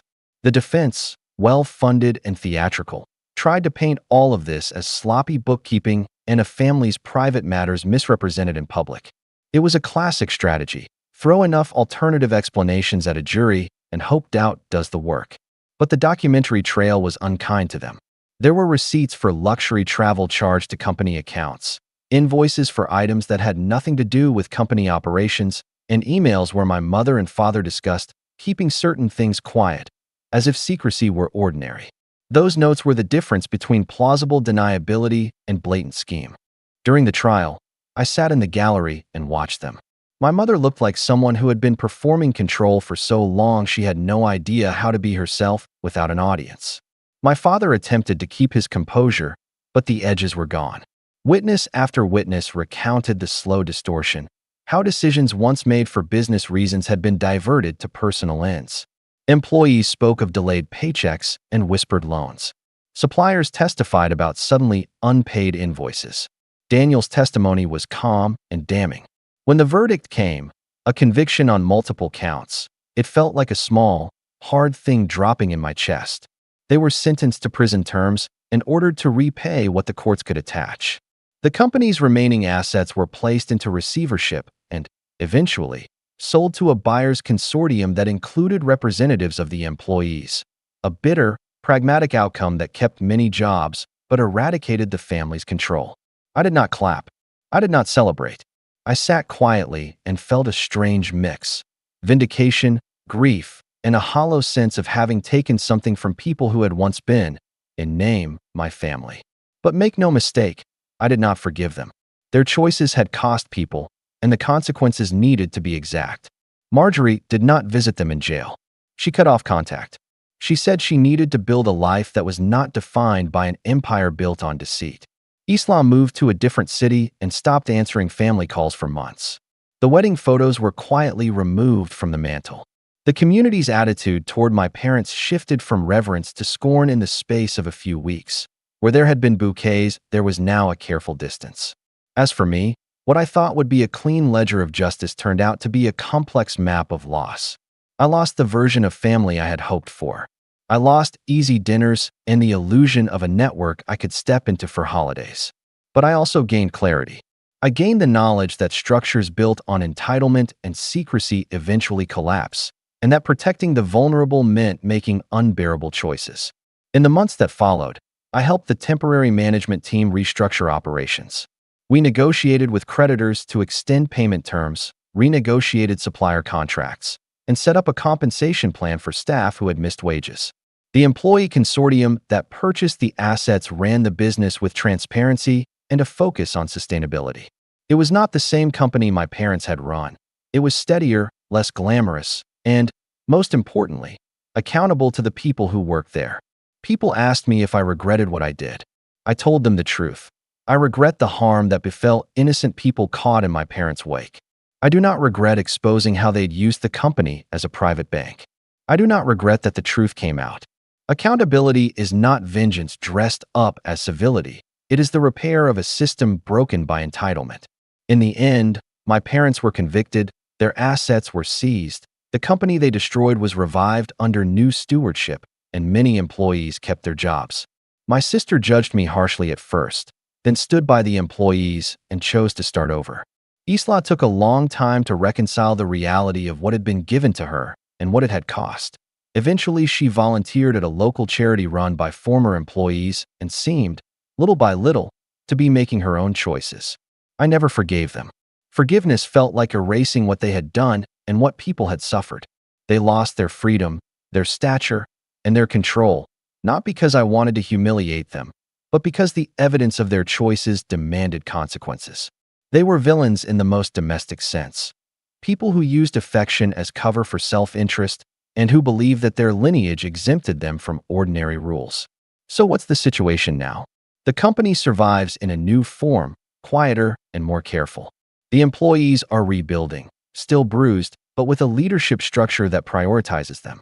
My parents are serving their sentences. They have appeals pending, lawyers still working in the background, but the court records are public and the town knows the ledger. Marjorie is rebuilding her life away from their shadow.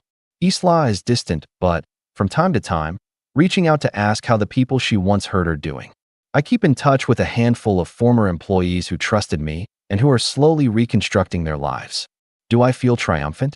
Not in the way people imagine revenge looking. There was no crowing. There was an ugly, meticulous undoing that left a trail of consequences. Revenge, when it is measured and aimed at accountability, is not a fireworks display. It's paperwork, patience, and the willingness to stand squarely with evidence when asked. Would I do it again? If the choice were between letting another generation be harmed by the same patterns and doing what I did, I would choose the latter. It cost me family, peace, and a sense of normalcy, but it preserved the livelihoods of dozens of people and ended a line of entitlement that had grown poisonous. They are villains in the way they behaved, entitled, cruel, and calculating. They are also human, with all the small complicating details that come with people you once loved. But I do not forgive them. Not because I want to be cruel, but because forgiveness would mean forgetting the ledger and the lives tied to it. Instead, I moved on. I helped rebuild a company anchored in transparency. I watched my parents answer in court for the choices they made. I live with the quiet knowledge that sometimes justice asks you to make the hard call, even when it breaks what you thought family meant. That's the end of it, as far as I'm concerned. The receivership closed last winter. The employee consortium runs the business now. My parents are serving their sentences. Marjorie sends occasional updates. Isla has a job and keeps her distance. I kept my integrity, lost some things that felt irreplaceable, and made sure that the people my parents hurt were not left to carry the cost alone. If any of you are wondering whether exposure is worth the fallout, whether it's better to let sleeping dogs lie, my answer is this. When the dogs are gnawing on other people's ribs, silence is complicity. I chose to stop it. It didn't feel noble in the moment. It felt necessary. Thanks for watching. Share your thoughts in the comments. If you like this story, don't forget to like and subscribe for more content like this. I never expected buying a house for my parents would nearly destroy my relationship with them. My name's Nolan, I'm 31, and up until recently, I thought I had a pretty tight-knit family. I'm not the most emotional guy, grew up with that old school, provide for your family, keep your head down kind of mindset, but I've always believed actions speak louder than words. And for years, all I ever wanted was to pay them back for everything they sacrificed for me growing up. They weren't rich, far from it. My dad worked double shifts at a packaging plant, and my mom took on night jobs cleaning offices when things got rough. Even when we barely scraped by, they never made me feel like a burden. Birthdays, Christmases, even when we couldn't afford anything fancy, they still made the day feel special.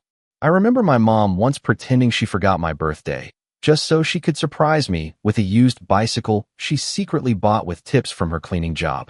That kind of thing sticks with you. It stays in your bones. So when my startup finally took off last year, after 6 long years of grinding, failing, pivoting, and sleepless nights, I knew exactly what I wanted to do with my first big check. A clean, no strings attached thank you. I didn't tell anyone what I was planning. I didn't even tell my girlfriend. I just worked with a realtor in the background, found a cozy 3-bedroom ranch-style home in the suburbs, not too far from where they lived, but far enough to feel like an upgrade, and signed the deed.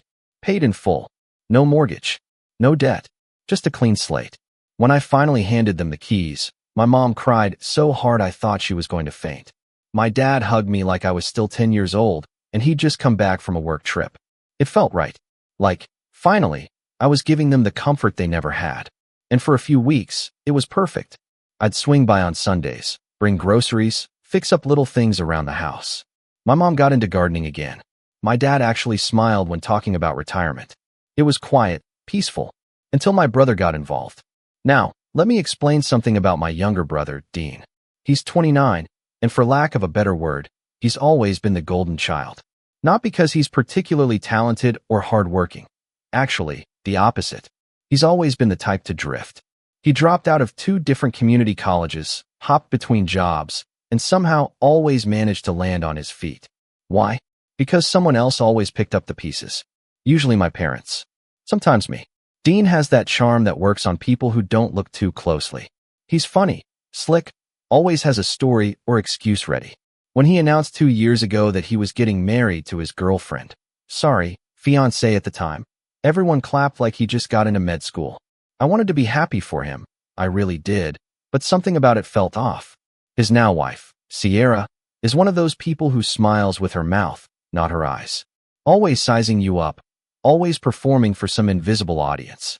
And from the very beginning, I could tell she didn't like me. Not that I cared. I didn't buy the house for her. Or even for Dean. It was for them. For Mom and Dad. For all the years they put everyone else first. But over the next few weeks, I started noticing little changes. Dean and Sierra were over more often than not. At first, I didn't think much of it. Families visit, right?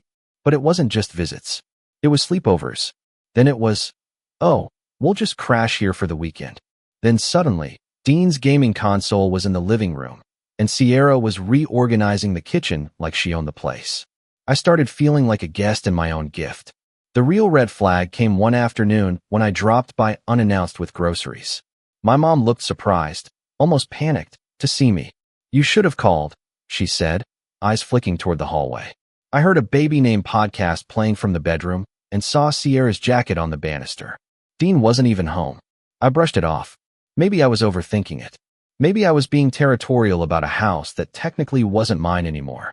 I signed the deed over to my parents, not myself.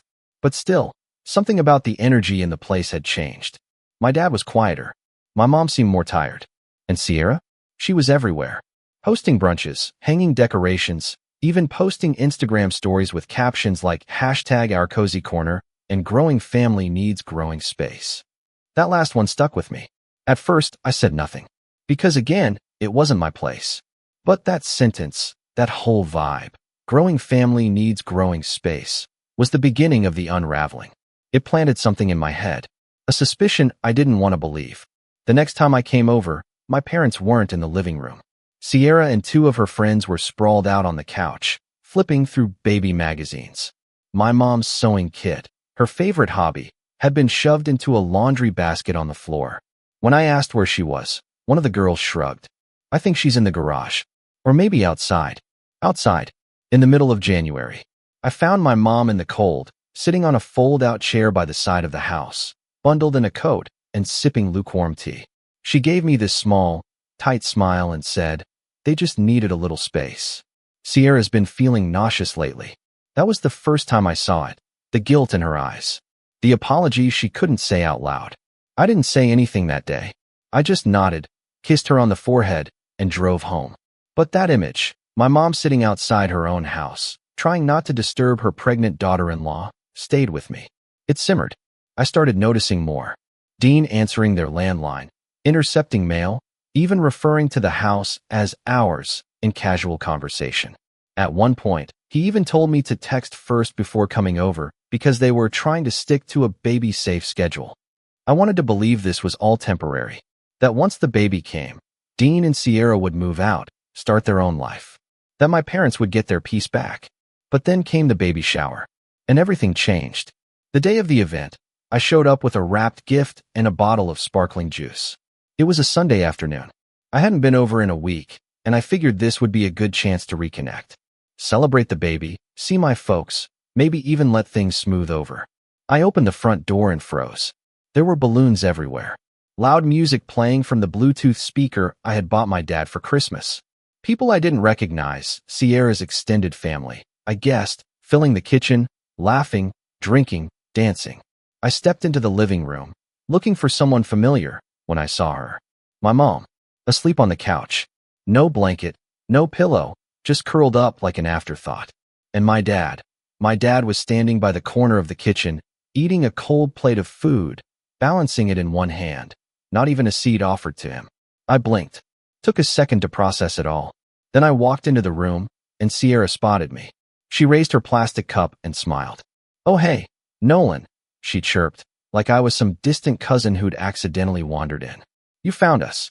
Don't worry about bringing food. We're all set. You can just leave the gift on the table." I stared at her, then at my mom, still asleep, then at my dad, chewing slowly like he wasn't even tasting it. I cleared my throat. "What's going on?" I asked. Sierra cocked her head. "Baby shower. Didn't Dean tell you? We figured it made more sense to have it here. I mean, we are the growing family now." And that's when it hit me. That smug smile. That sentence. We're the growing family now. Like this was their house. Like my parents were just extras in the background of her little Instagram perfect life. I reached into my coat pocket, pulled out the worn manila envelope I hadn't touched in months. The original deed. My name on the buyer's line. Their names on the ownership. I walked over to the table in the center of the room, the one covered in pink cupcakes and gift bags, and placed the deed right there, on top of a stack of unopened presents. Everything stopped. Conversations, music, chewing. The whole room seemed to tilt. I looked up and said, "We need to talk." Sierra blinked at me, confused at first. Then her eyes dropped to the envelope, and her lips parted slightly. I could tell she didn't recognize it. Not immediately, but she knew it was something. Something important. I didn't say anything else. Just stood there and watched the slow realization ripple through the room like a cold breeze. Dean appeared a few moments later, all swagger and fake charm, laughing with two of Sierra's uncles. But he stopped dead in his tracks when he saw me. When he saw the envelope, his face dropped, not in a panicked way at first, but more like that flash of irritation when someone ruins your punchline. His jaw tightened, and he walked straight over. "Hey," he said under his breath, as if we were the only two people in the room. "What are you doing?" I didn't answer. I looked past him, toward the couch. My mom was still asleep, or pretending to be. My dad had now sunk into a folding chair in the corner, fiddling with a napkin in his lap. Dean followed my gaze, and then lowered his voice even more. "Seriously, man, what's your problem? Why are you being weird?" I finally turned to face him. "This isn't your house." His jaw flexed. "No one said it was." "Then stop treating it like it is." Sierra stepped in before he could respond. She placed a hand on Dean's arm, then gave me that polished little smile that never reached her eyes. "Okay, this is clearly not the time for whatever this is. We're celebrating. For the baby. Your nephew, by the way." She said it like I'd somehow forgotten. Like I was the one making a scene. I took a step back and looked around the room. No one said anything. Some people avoided my eyes, pretending to be interested in their cups. A few watched eagerly, as if waiting for the next line in a soap opera. And there were my parents, silent in the background, their own house full of strangers who didn't care about them. I didn't blow up. I didn't yell or flip the table, though I wanted to. I just said, "Enjoy the party," and walked out. That should have been it. I should have cut ties then. I should have done something drastic. But the truth is, I wasn't ready. Not yet. I still wanted to believe my parents had a say in all this. That they would speak up. That they would reclaim their home. But they didn't. Over the next few weeks, things only got worse. I tried to visit again the following weekend. Just me. No drama. But Sierra answered the door like she lived there. She barely opened it enough for me to see inside. "They're napping," she said, clutching a mason jar of cucumber water. "Can it wait?" I just wanted to check in. She gave a tight smile. They're fine. I'm making sure of that. Then she closed the door. The next time, Dean was the one who answered. You know, bro, it's kinda disruptive when you just show up unannounced all the time, he said. We're trying to keep a calm environment. For the baby. I wanted to scream. For the baby. The baby hadn't even been born yet, and already it was being used like a gatekeeping pass. So I stopped coming. I started calling instead. My mom would pick up, sometimes. Her voice always sounded thin, like she was whispering in a hospital waiting room. We're okay, Nolan. Really. It's just they need a little help right now. You know how young couples are. Yeah, I did. I knew exactly how they were. Eventually, I began hearing less and less from them. My calls went unanswered. My texts left on read. Birthdays passed without thank yous. It was like I was being gently erased. Then came the voicemail. It was about a month after the baby shower. I was working late when it buzzed in. It was my dad. His voice was low, almost shaky. Hey, Nolan. Just wanted to say thanks for the, everything. But we're thinking maybe it's best if you don't visit for a while. There's a lot going on, and we're trying to keep things peaceful here. You understand. Click. I stared at my phone like it had just punched me. That was the moment. The true turning point. Not the party. Not the couch. Not even the door being shut in my face. It was that voicemail. The way my dad, the man who once carried me on his shoulders through a snowstorm so I wouldn't get my shoes wet, was now asking me to stay away from the house I bought him. I didn't respond right away. I just let it sit. For days. And then one evening, around 9 p.m., I got a text from my cousin Ashley. Hey, random question. Did you sell your house to Dean? I blinked. My house. I called her immediately. What do you mean? She hesitated. I didn't want to stir anything, but my mom said something about Dean and Sierra planning renovations. Like, full-on nursery remodels and a backyard patio. And they told her they're finally owning their place. Said they're putting down roots. I was silent. Ashley added, but that's not true, right? You gave it to your parents. I did, I said. I never gave it to him. And that's when I checked the county records. I remember sitting in my apartment, staring at the screen, heart thudding. I pulled up the property lookup site, typed in the address, hit enter. Owner, joint tenancy, Dean ______, and Sierra _____. I refreshed the page. Twice. It didn't change. I read the date of the transfer. 2 weeks ago. I sat there, jaw slack, fingers clenched around the edge of the desk. Somehow, my parents had signed over the deed to Dean and Sierra. It wasn't a mistake. It wasn't a technicality. They had transferred ownership. And no one had told me. Not a word. I didn't sleep that night. I kept pacing, checking the record over and over. Checking texts, voicemails, anything for a clue. Nothing. Just silence. I didn't want to believe it. I still don't, to be honest. I told myself maybe Dean had manipulated them. Maybe Sierra had lied, faked documents, pressured them. But deep down I knew. My parents gave it to them. Gave away the house I bought for them. The next day, I drove straight there. No text. No call. Just parked on the street and walked up to the front porch. There was a baby banner still taped to the window. The wind was picking at the corners. I rang the doorbell. Sierra opened the door, holding the baby, swaddled, asleep. She looked smug. Oh, she said, pretending to be surprised. Nolan, this is unexpected. Where are Mom and Dad?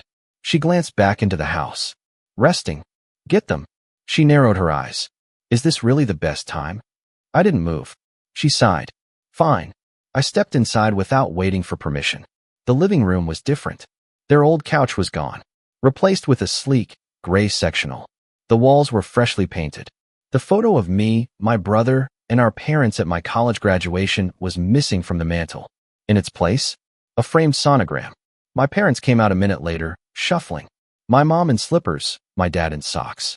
Both looking older than they had a month ago. Nolan, my mom whispered. Why? I asked. My voice cracked. Why didn't you tell me?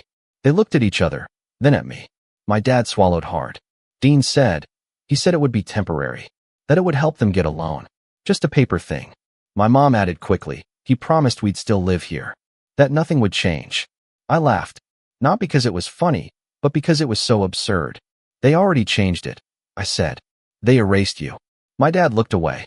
My mom blinked fast, like trying to hold back tears. And then Dean walked in. Okay, this is getting ridiculous. I turned slowly. Don't act like this is some betrayal, he said, arms crossed. You gave them the house. They decided what to do with it. That's not on me. You manipulated them. He shrugged. They agreed. End of story. I took a deep breath, then looked at my parents. I gave you that house, I said softly. Not so you could give it away. Not so you could hand it over like a birthday present. My mom finally spoke, voice barely above a whisper. We didn't mean to hurt you. But you did. Silence. And then Sierra, chipper as ever, said, well, what's done is done. We're the ones raising a child here. It makes sense. I turned to her. She smiled. And that was it. That was the moment I knew there was no coming back. No apology. No explanation. No justification would undo what they did. They didn't just give away a house. They gave away my trust. After that day, I didn't speak to any of them for a while. Not Dean. Not Sierra. Not even my parents. I'd like to say it was out of some kind of moral high ground, but the truth is, I was just broken. It felt like my chest had been hollowed out. Like someone had scooped out everything I believed about loyalty, love, family, and replaced it with static. Numbness. That same numbness followed me everywhere. To work. To the gym. Even to the coffee shop I used to love on Sundays. Nothing tasted right. Nothing felt right. I kept thinking back to that moment when I handed over the keys. My mom's tears. My dad's hand on my shoulder. That smile on their faces when they opened the door for the first time. I had never felt prouder. Never felt more like a son. And now?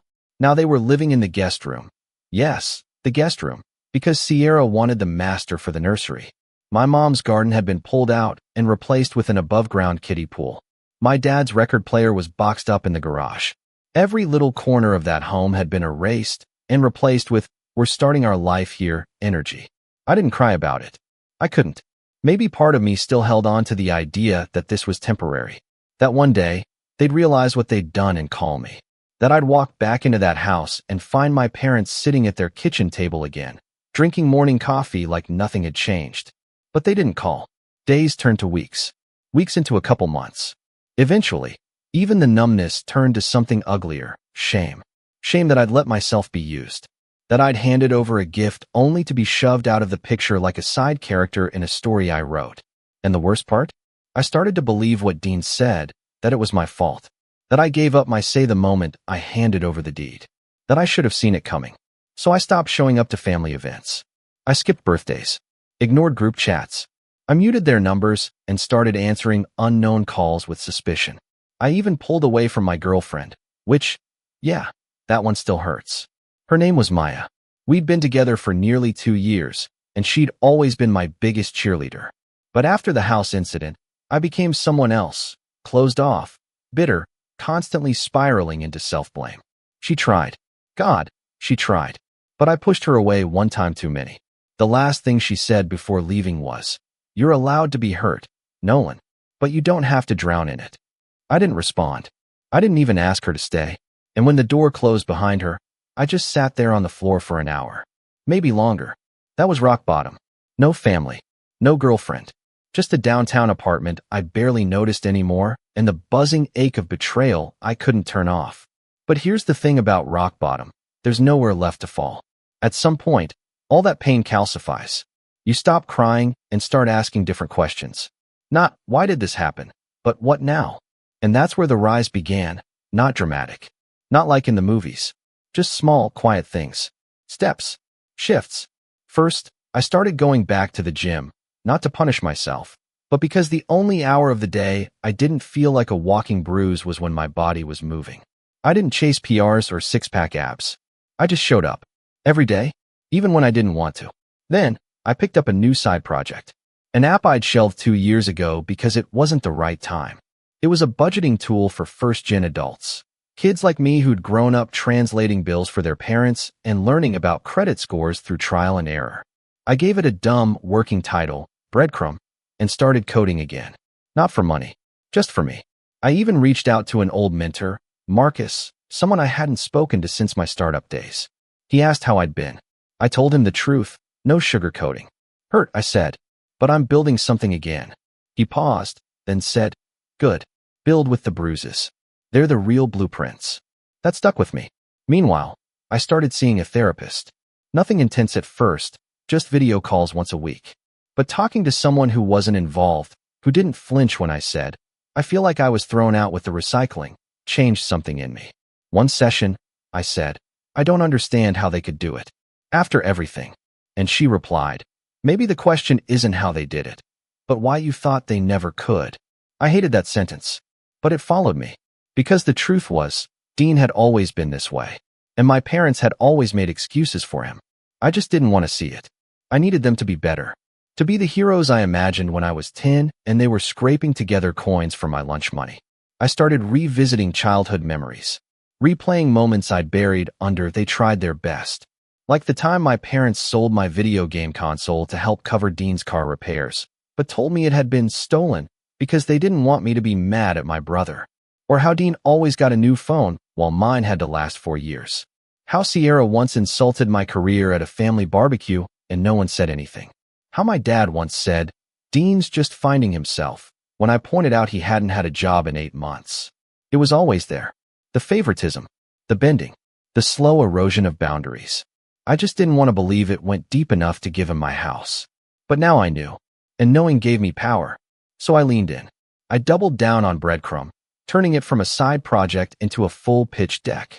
Marcus introduced me to a few VCs who were surprisingly interested. Apparently, financial literacy was hot again.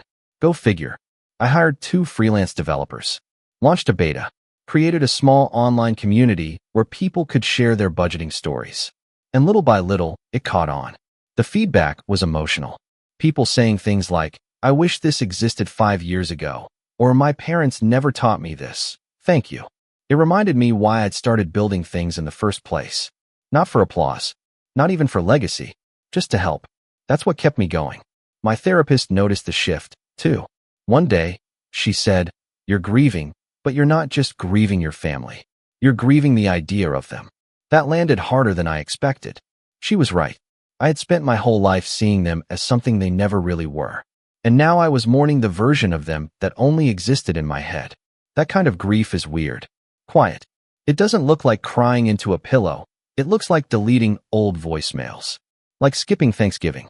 Like seeing your childhood photos and feeling nothing. But through all that, something strange started happening. I began smiling again. Not often. Not big. But enough. I reconnected with Maya, slowly, carefully. We started getting coffee again. No labels. Just 2 people who still liked being in the same room. I started volunteering once a month at a youth center downtown, teaching teens about basic finance.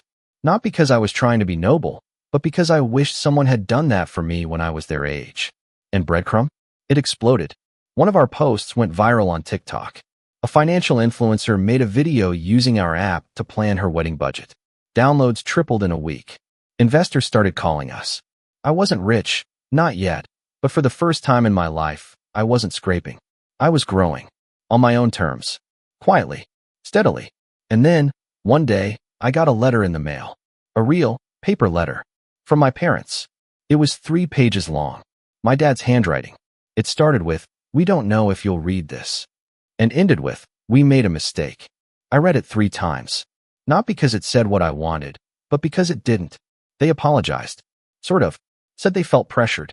Said they thought they were doing what was best. Said Dean convinced them it would just be for a little while. That Sierra had insisted it was a legal necessity for the baby's future. But nowhere in those pages did they say, we were wrong. Nowhere did they say, we should have said no. They didn't ask for forgiveness. They didn't ask me to come home. They just told me their version of the story and left it at that. And as I folded the letter and set it down on my desk, I realized something. I didn't need them to say it. I didn't need closure. Because I already had something better. I had me. I didn't respond to the letter. Not out of spite. At least, not entirely. It was more about clarity. A strange calm had settled in after I read it.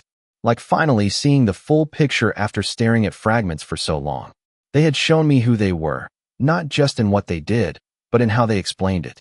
And once someone does that, you either accept it or you don't. I didn't. But that didn't mean I was done. In fact, reading that letter was what flipped the last switch in my head. Not the angry, chaotic switch, the cold one. The calculating one. The part of me that remembered all those months of sacrifice. All the 3 a.m. coding sessions. All the missed birthdays, the burnout, the ramen dinners. The secondhand hoodies worn until the elbows thinned out. That part of me knew something my parents never fully understood. I didn't just give them that house. I built it. With sweat. With failure. With pain. And someone else was living in it like I was a footnote. No, that wasn't how my story was going to end. So I started thinking differently. Strategically. Like I used to when I was running my startup before the funding rounds, before the hype. When I was just some guy with a whiteboard and a dangerous amount of caffeine. I wasn't going to knock on the door and demand justice. That's not how people like Sierra operate. They thrive on confrontation because they're good at spinning it. I could already imagine her looking shocked, pretending to cry, throwing words around like aggressive, jealous, or worse, unstable. I needed something better than outrage. I needed precision. So I got to work. The first thing I did was revisit the deed transfer.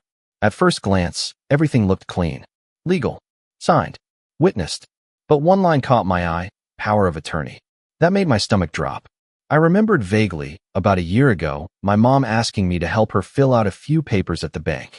She was getting overwhelmed with paperwork and said it was just in case they needed help making decisions while settling into the new house. I didn't think twice. I signed, scanned, emailed, forgot about it. But now, it looked like Dean had used that very document to initiate the transfer, or at least laid the groundwork with it. It wasn't illegal, but it was grossly manipulative. Still, it opened a door I hadn't considered. So I called a lawyer. Not just any lawyer, Savannah Grant. She was a former classmate from undergrad, someone I hadn't spoken to in years, but I remembered she specialized in estate law and loved a good challenge. When I told her the basics, she didn't hesitate. Send me everything, she said. Emails, documents, the deed, the power of attorney, even texts. I want it all. Within a week, she got back to me. You're right. It's not criminal, but it's shady. And there's a chance we can argue undue influence, especially if your parents were misled into believing it was temporary. If we go to civil court, we could at least freeze the property title for review. That wasn't exactly revenge, but it was a start. Still, I didn't want a courtroom brawl. Not yet. What I wanted was a way to reclaim dignity, to reset the narrative. So I changed tack. I went back to the house, but not during the day. It was a Wednesday night, nearly midnight. I parked a block away and walked under the cover of dark. Not to sneak in, just to look. The porch light was on. Dean's truck was in the driveway. The living room window glowed with the soft blue flicker of a TV. I stood there for 5 full minutes, across the street, just watching. And that's when I saw it. On the front lawn. A realtor sign. At first, I thought I imagined it. But no, it was real. Propped right there in the yard. Coming soon. Open house Saturday. I took a photo. Then I called Savannah. I guess they're selling now, I said. My voice was flat, but inside I felt something hot and electric starting to burn. She laughed bitterly. That changes everything. How so? Because now there's a transaction. And if they sell under false pretenses, without informing your parents properly, or if your parents were misled into believing it was still their home, we have leverage. Especially if you, as the original donor, can prove the intent behind your gift. And if the sale goes through, we can issue a lease pendants to cloud the title. Explain that to me like I'm 5. We put a legal fog over the sale. Makes it messy. Scares off buyers. No one wants a lawsuit tied to a new home. That was the moment it all clicked. I didn't want the house back. Not really. What I wanted was control. Not to hold over them, but to reclaim the part of me they took. And if they were going to profit off my gift, they'd have to go through me. So I got to work again, this time with purpose. Step 1. I contacted the realtor listed on the sign. Pretended to be a buyer. Asked a few basic questions. Got confirmation. Yes, it would be a public open house. Saturday at 11 a.m. Perfect. Step 2. I called Maya. We'd kept in touch. Careful, gentle conversations. But we hadn't seen each other in person since everything went down. I wasn't even sure she'd want to be part of this. But I needed someone who understood the stakes. Someone I could trust. When I told her my plan, she listened quietly. Then she said, I'll be there. Step 3. I prepped my presentation. Yes, a presentation. Not a PowerPoint or anything cheesy. Just a folder. Photos. Emails. Bank records. The original deed. A copy of the notarized power of attorney. Even screenshots from Sierra's social media showing off their new home. One post, in particular, caught my eye. It was a video tour, bragging about their investment property dreams and how it all started when we inherited a place. Inherited. That word. That lie. It sealed my resolve. Step 4. I called in a favor from a friend in local media. Nothing big. Just a real estate blogger who covered shady home flips and legal disputes. I told him everything, on the record. He was thrilled. "This is juicy," he said. "Can I come to the open house?" "Please do." Saturday came fast. I dressed sharp. Not flashy. Just clean. Confident.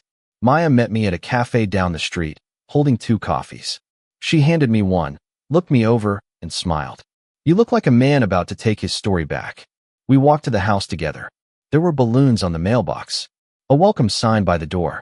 Inside, soft jazz played from a Bluetooth speaker, and Sierra stood near the kitchen island, laughing politely with prospective buyers.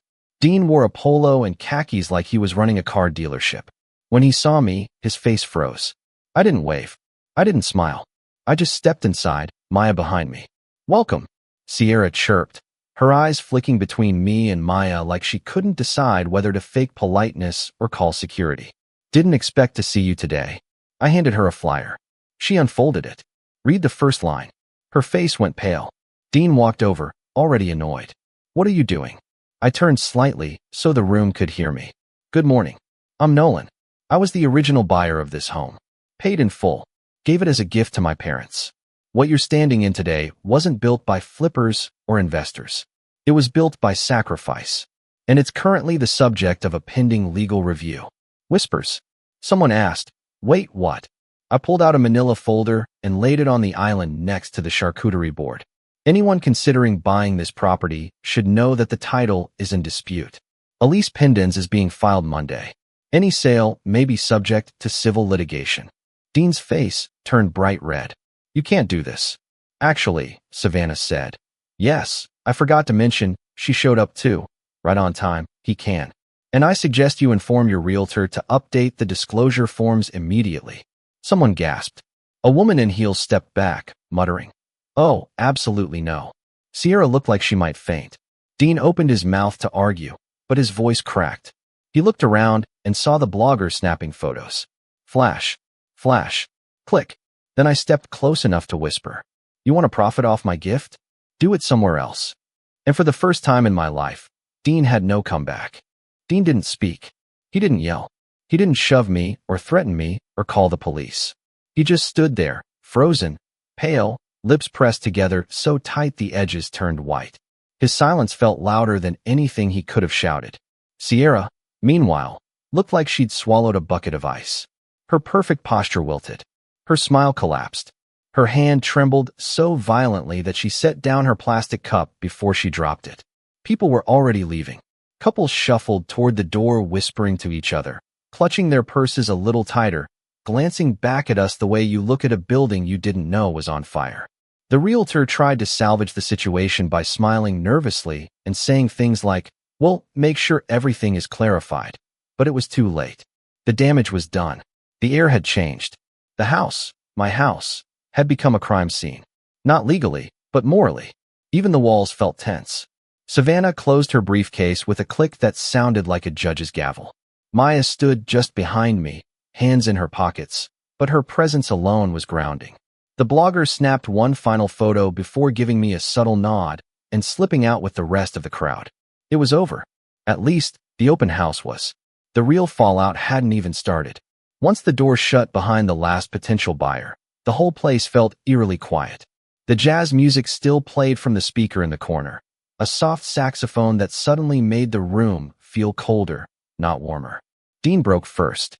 "You're unbelievable," he muttered, stepping toward me. "You just love making everything about you, don't you? You couldn't stand seeing us finally get ahead, right? You just had to ruin it." "Get ahead," I repeated.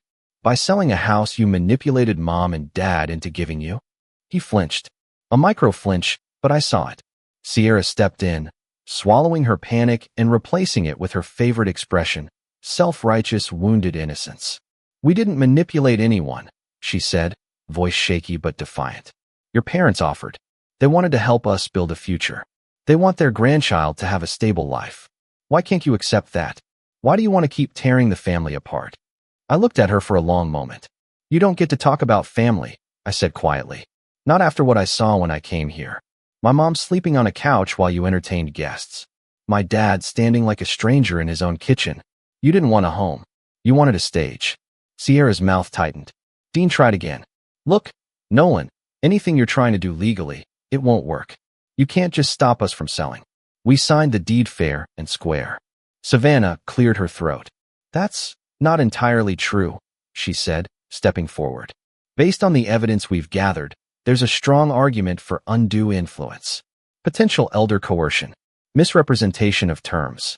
And because the original gift had intended use, as supported by text messages, emails, and photographs, any sale without the donor's knowledge can be subject to review.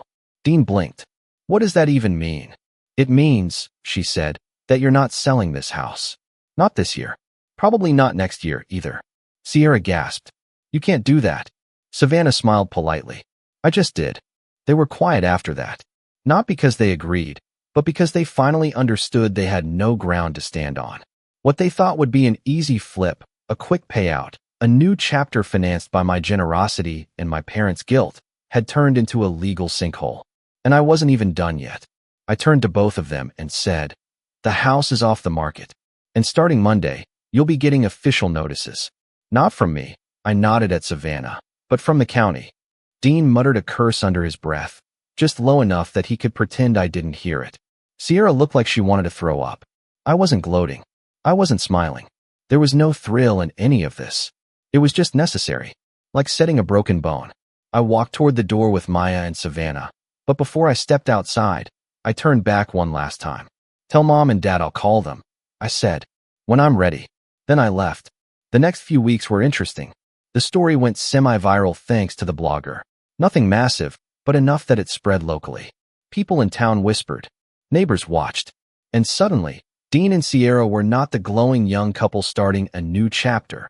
They were the ones being investigated for forcing elderly parents out of their home. They hated it. Their realtor dropped them. The buyer interest evaporated. And just like Savannah predicted, the county flagged the title. For review. Indefinitely. They weren't selling anything now. They weren't profiting off me. Not anymore. As for my parents, things were complicated. My mom called first. 3 times before I answered. When I finally picked up, she cried. Not hysterically, not dramatically, just softly. Quiet heartbreak. She apologized for everything. For not telling me, for getting manipulated, for letting it go on so long. I listened. Then I told her I needed time. Space. Distance to understand what our new relationship looked like. She accepted that. I think she knew she had to. My dad called a few days later. He didn't cry. He just talked. Really talked. About how guilty he felt. How small he'd felt in his own home. How Dean had slowly worn them down with promises and pressure and guilt trips. How Sierra knew exactly how to frame things so they sounded like family choices instead of control. He said, we wanted to believe them because we wanted to believe we were doing something good. I didn't respond to that. I couldn't. Not yet. But I didn't hang up. That was enough for him. The real turning point came 3 months later. My parents moved out. They didn't tell Dean and Sierra. They didn't ask permission. They packed their things while the two were out one afternoon, called a moving service, and left. Just like that. They moved into a modest rental across town. A place they could afford. A place that belonged to no one but them. And the second they did, the entire house of cards started collapsing.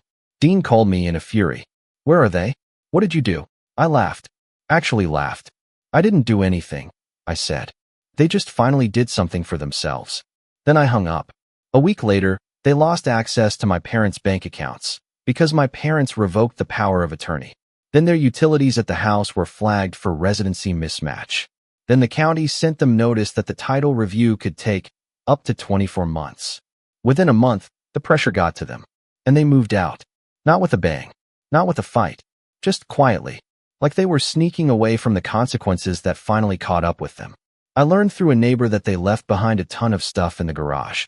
Boxes of baby supplies, decorations, even some furniture they bought expecting a payout from the sale. They didn't look back. My parents didn't ask me for another house. They didn't ask me for money. They didn't even ask for forgiveness. They just asked for a chance to rebuild their relationship with me. On new terms, equal terms, honest terms. And slowly, I gave them that. Not all at once. Not perfectly, but steadily. We started meeting for lunch once a week, talking about normal things. Not the past, not the house, not Dean, just life. And in those small, quiet moments, I saw something I hadn't seen in months. My parents were themselves again. Free, lighter, humbled, and healing. As for me, Breadcrumb got acquired 6 months later. Not a life-changing sale, but enough to give me real financial freedom.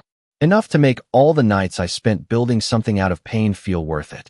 Maya and I started dating again. For real this time. And for the first time in my life, I understood what it meant to grow with someone instead of around them.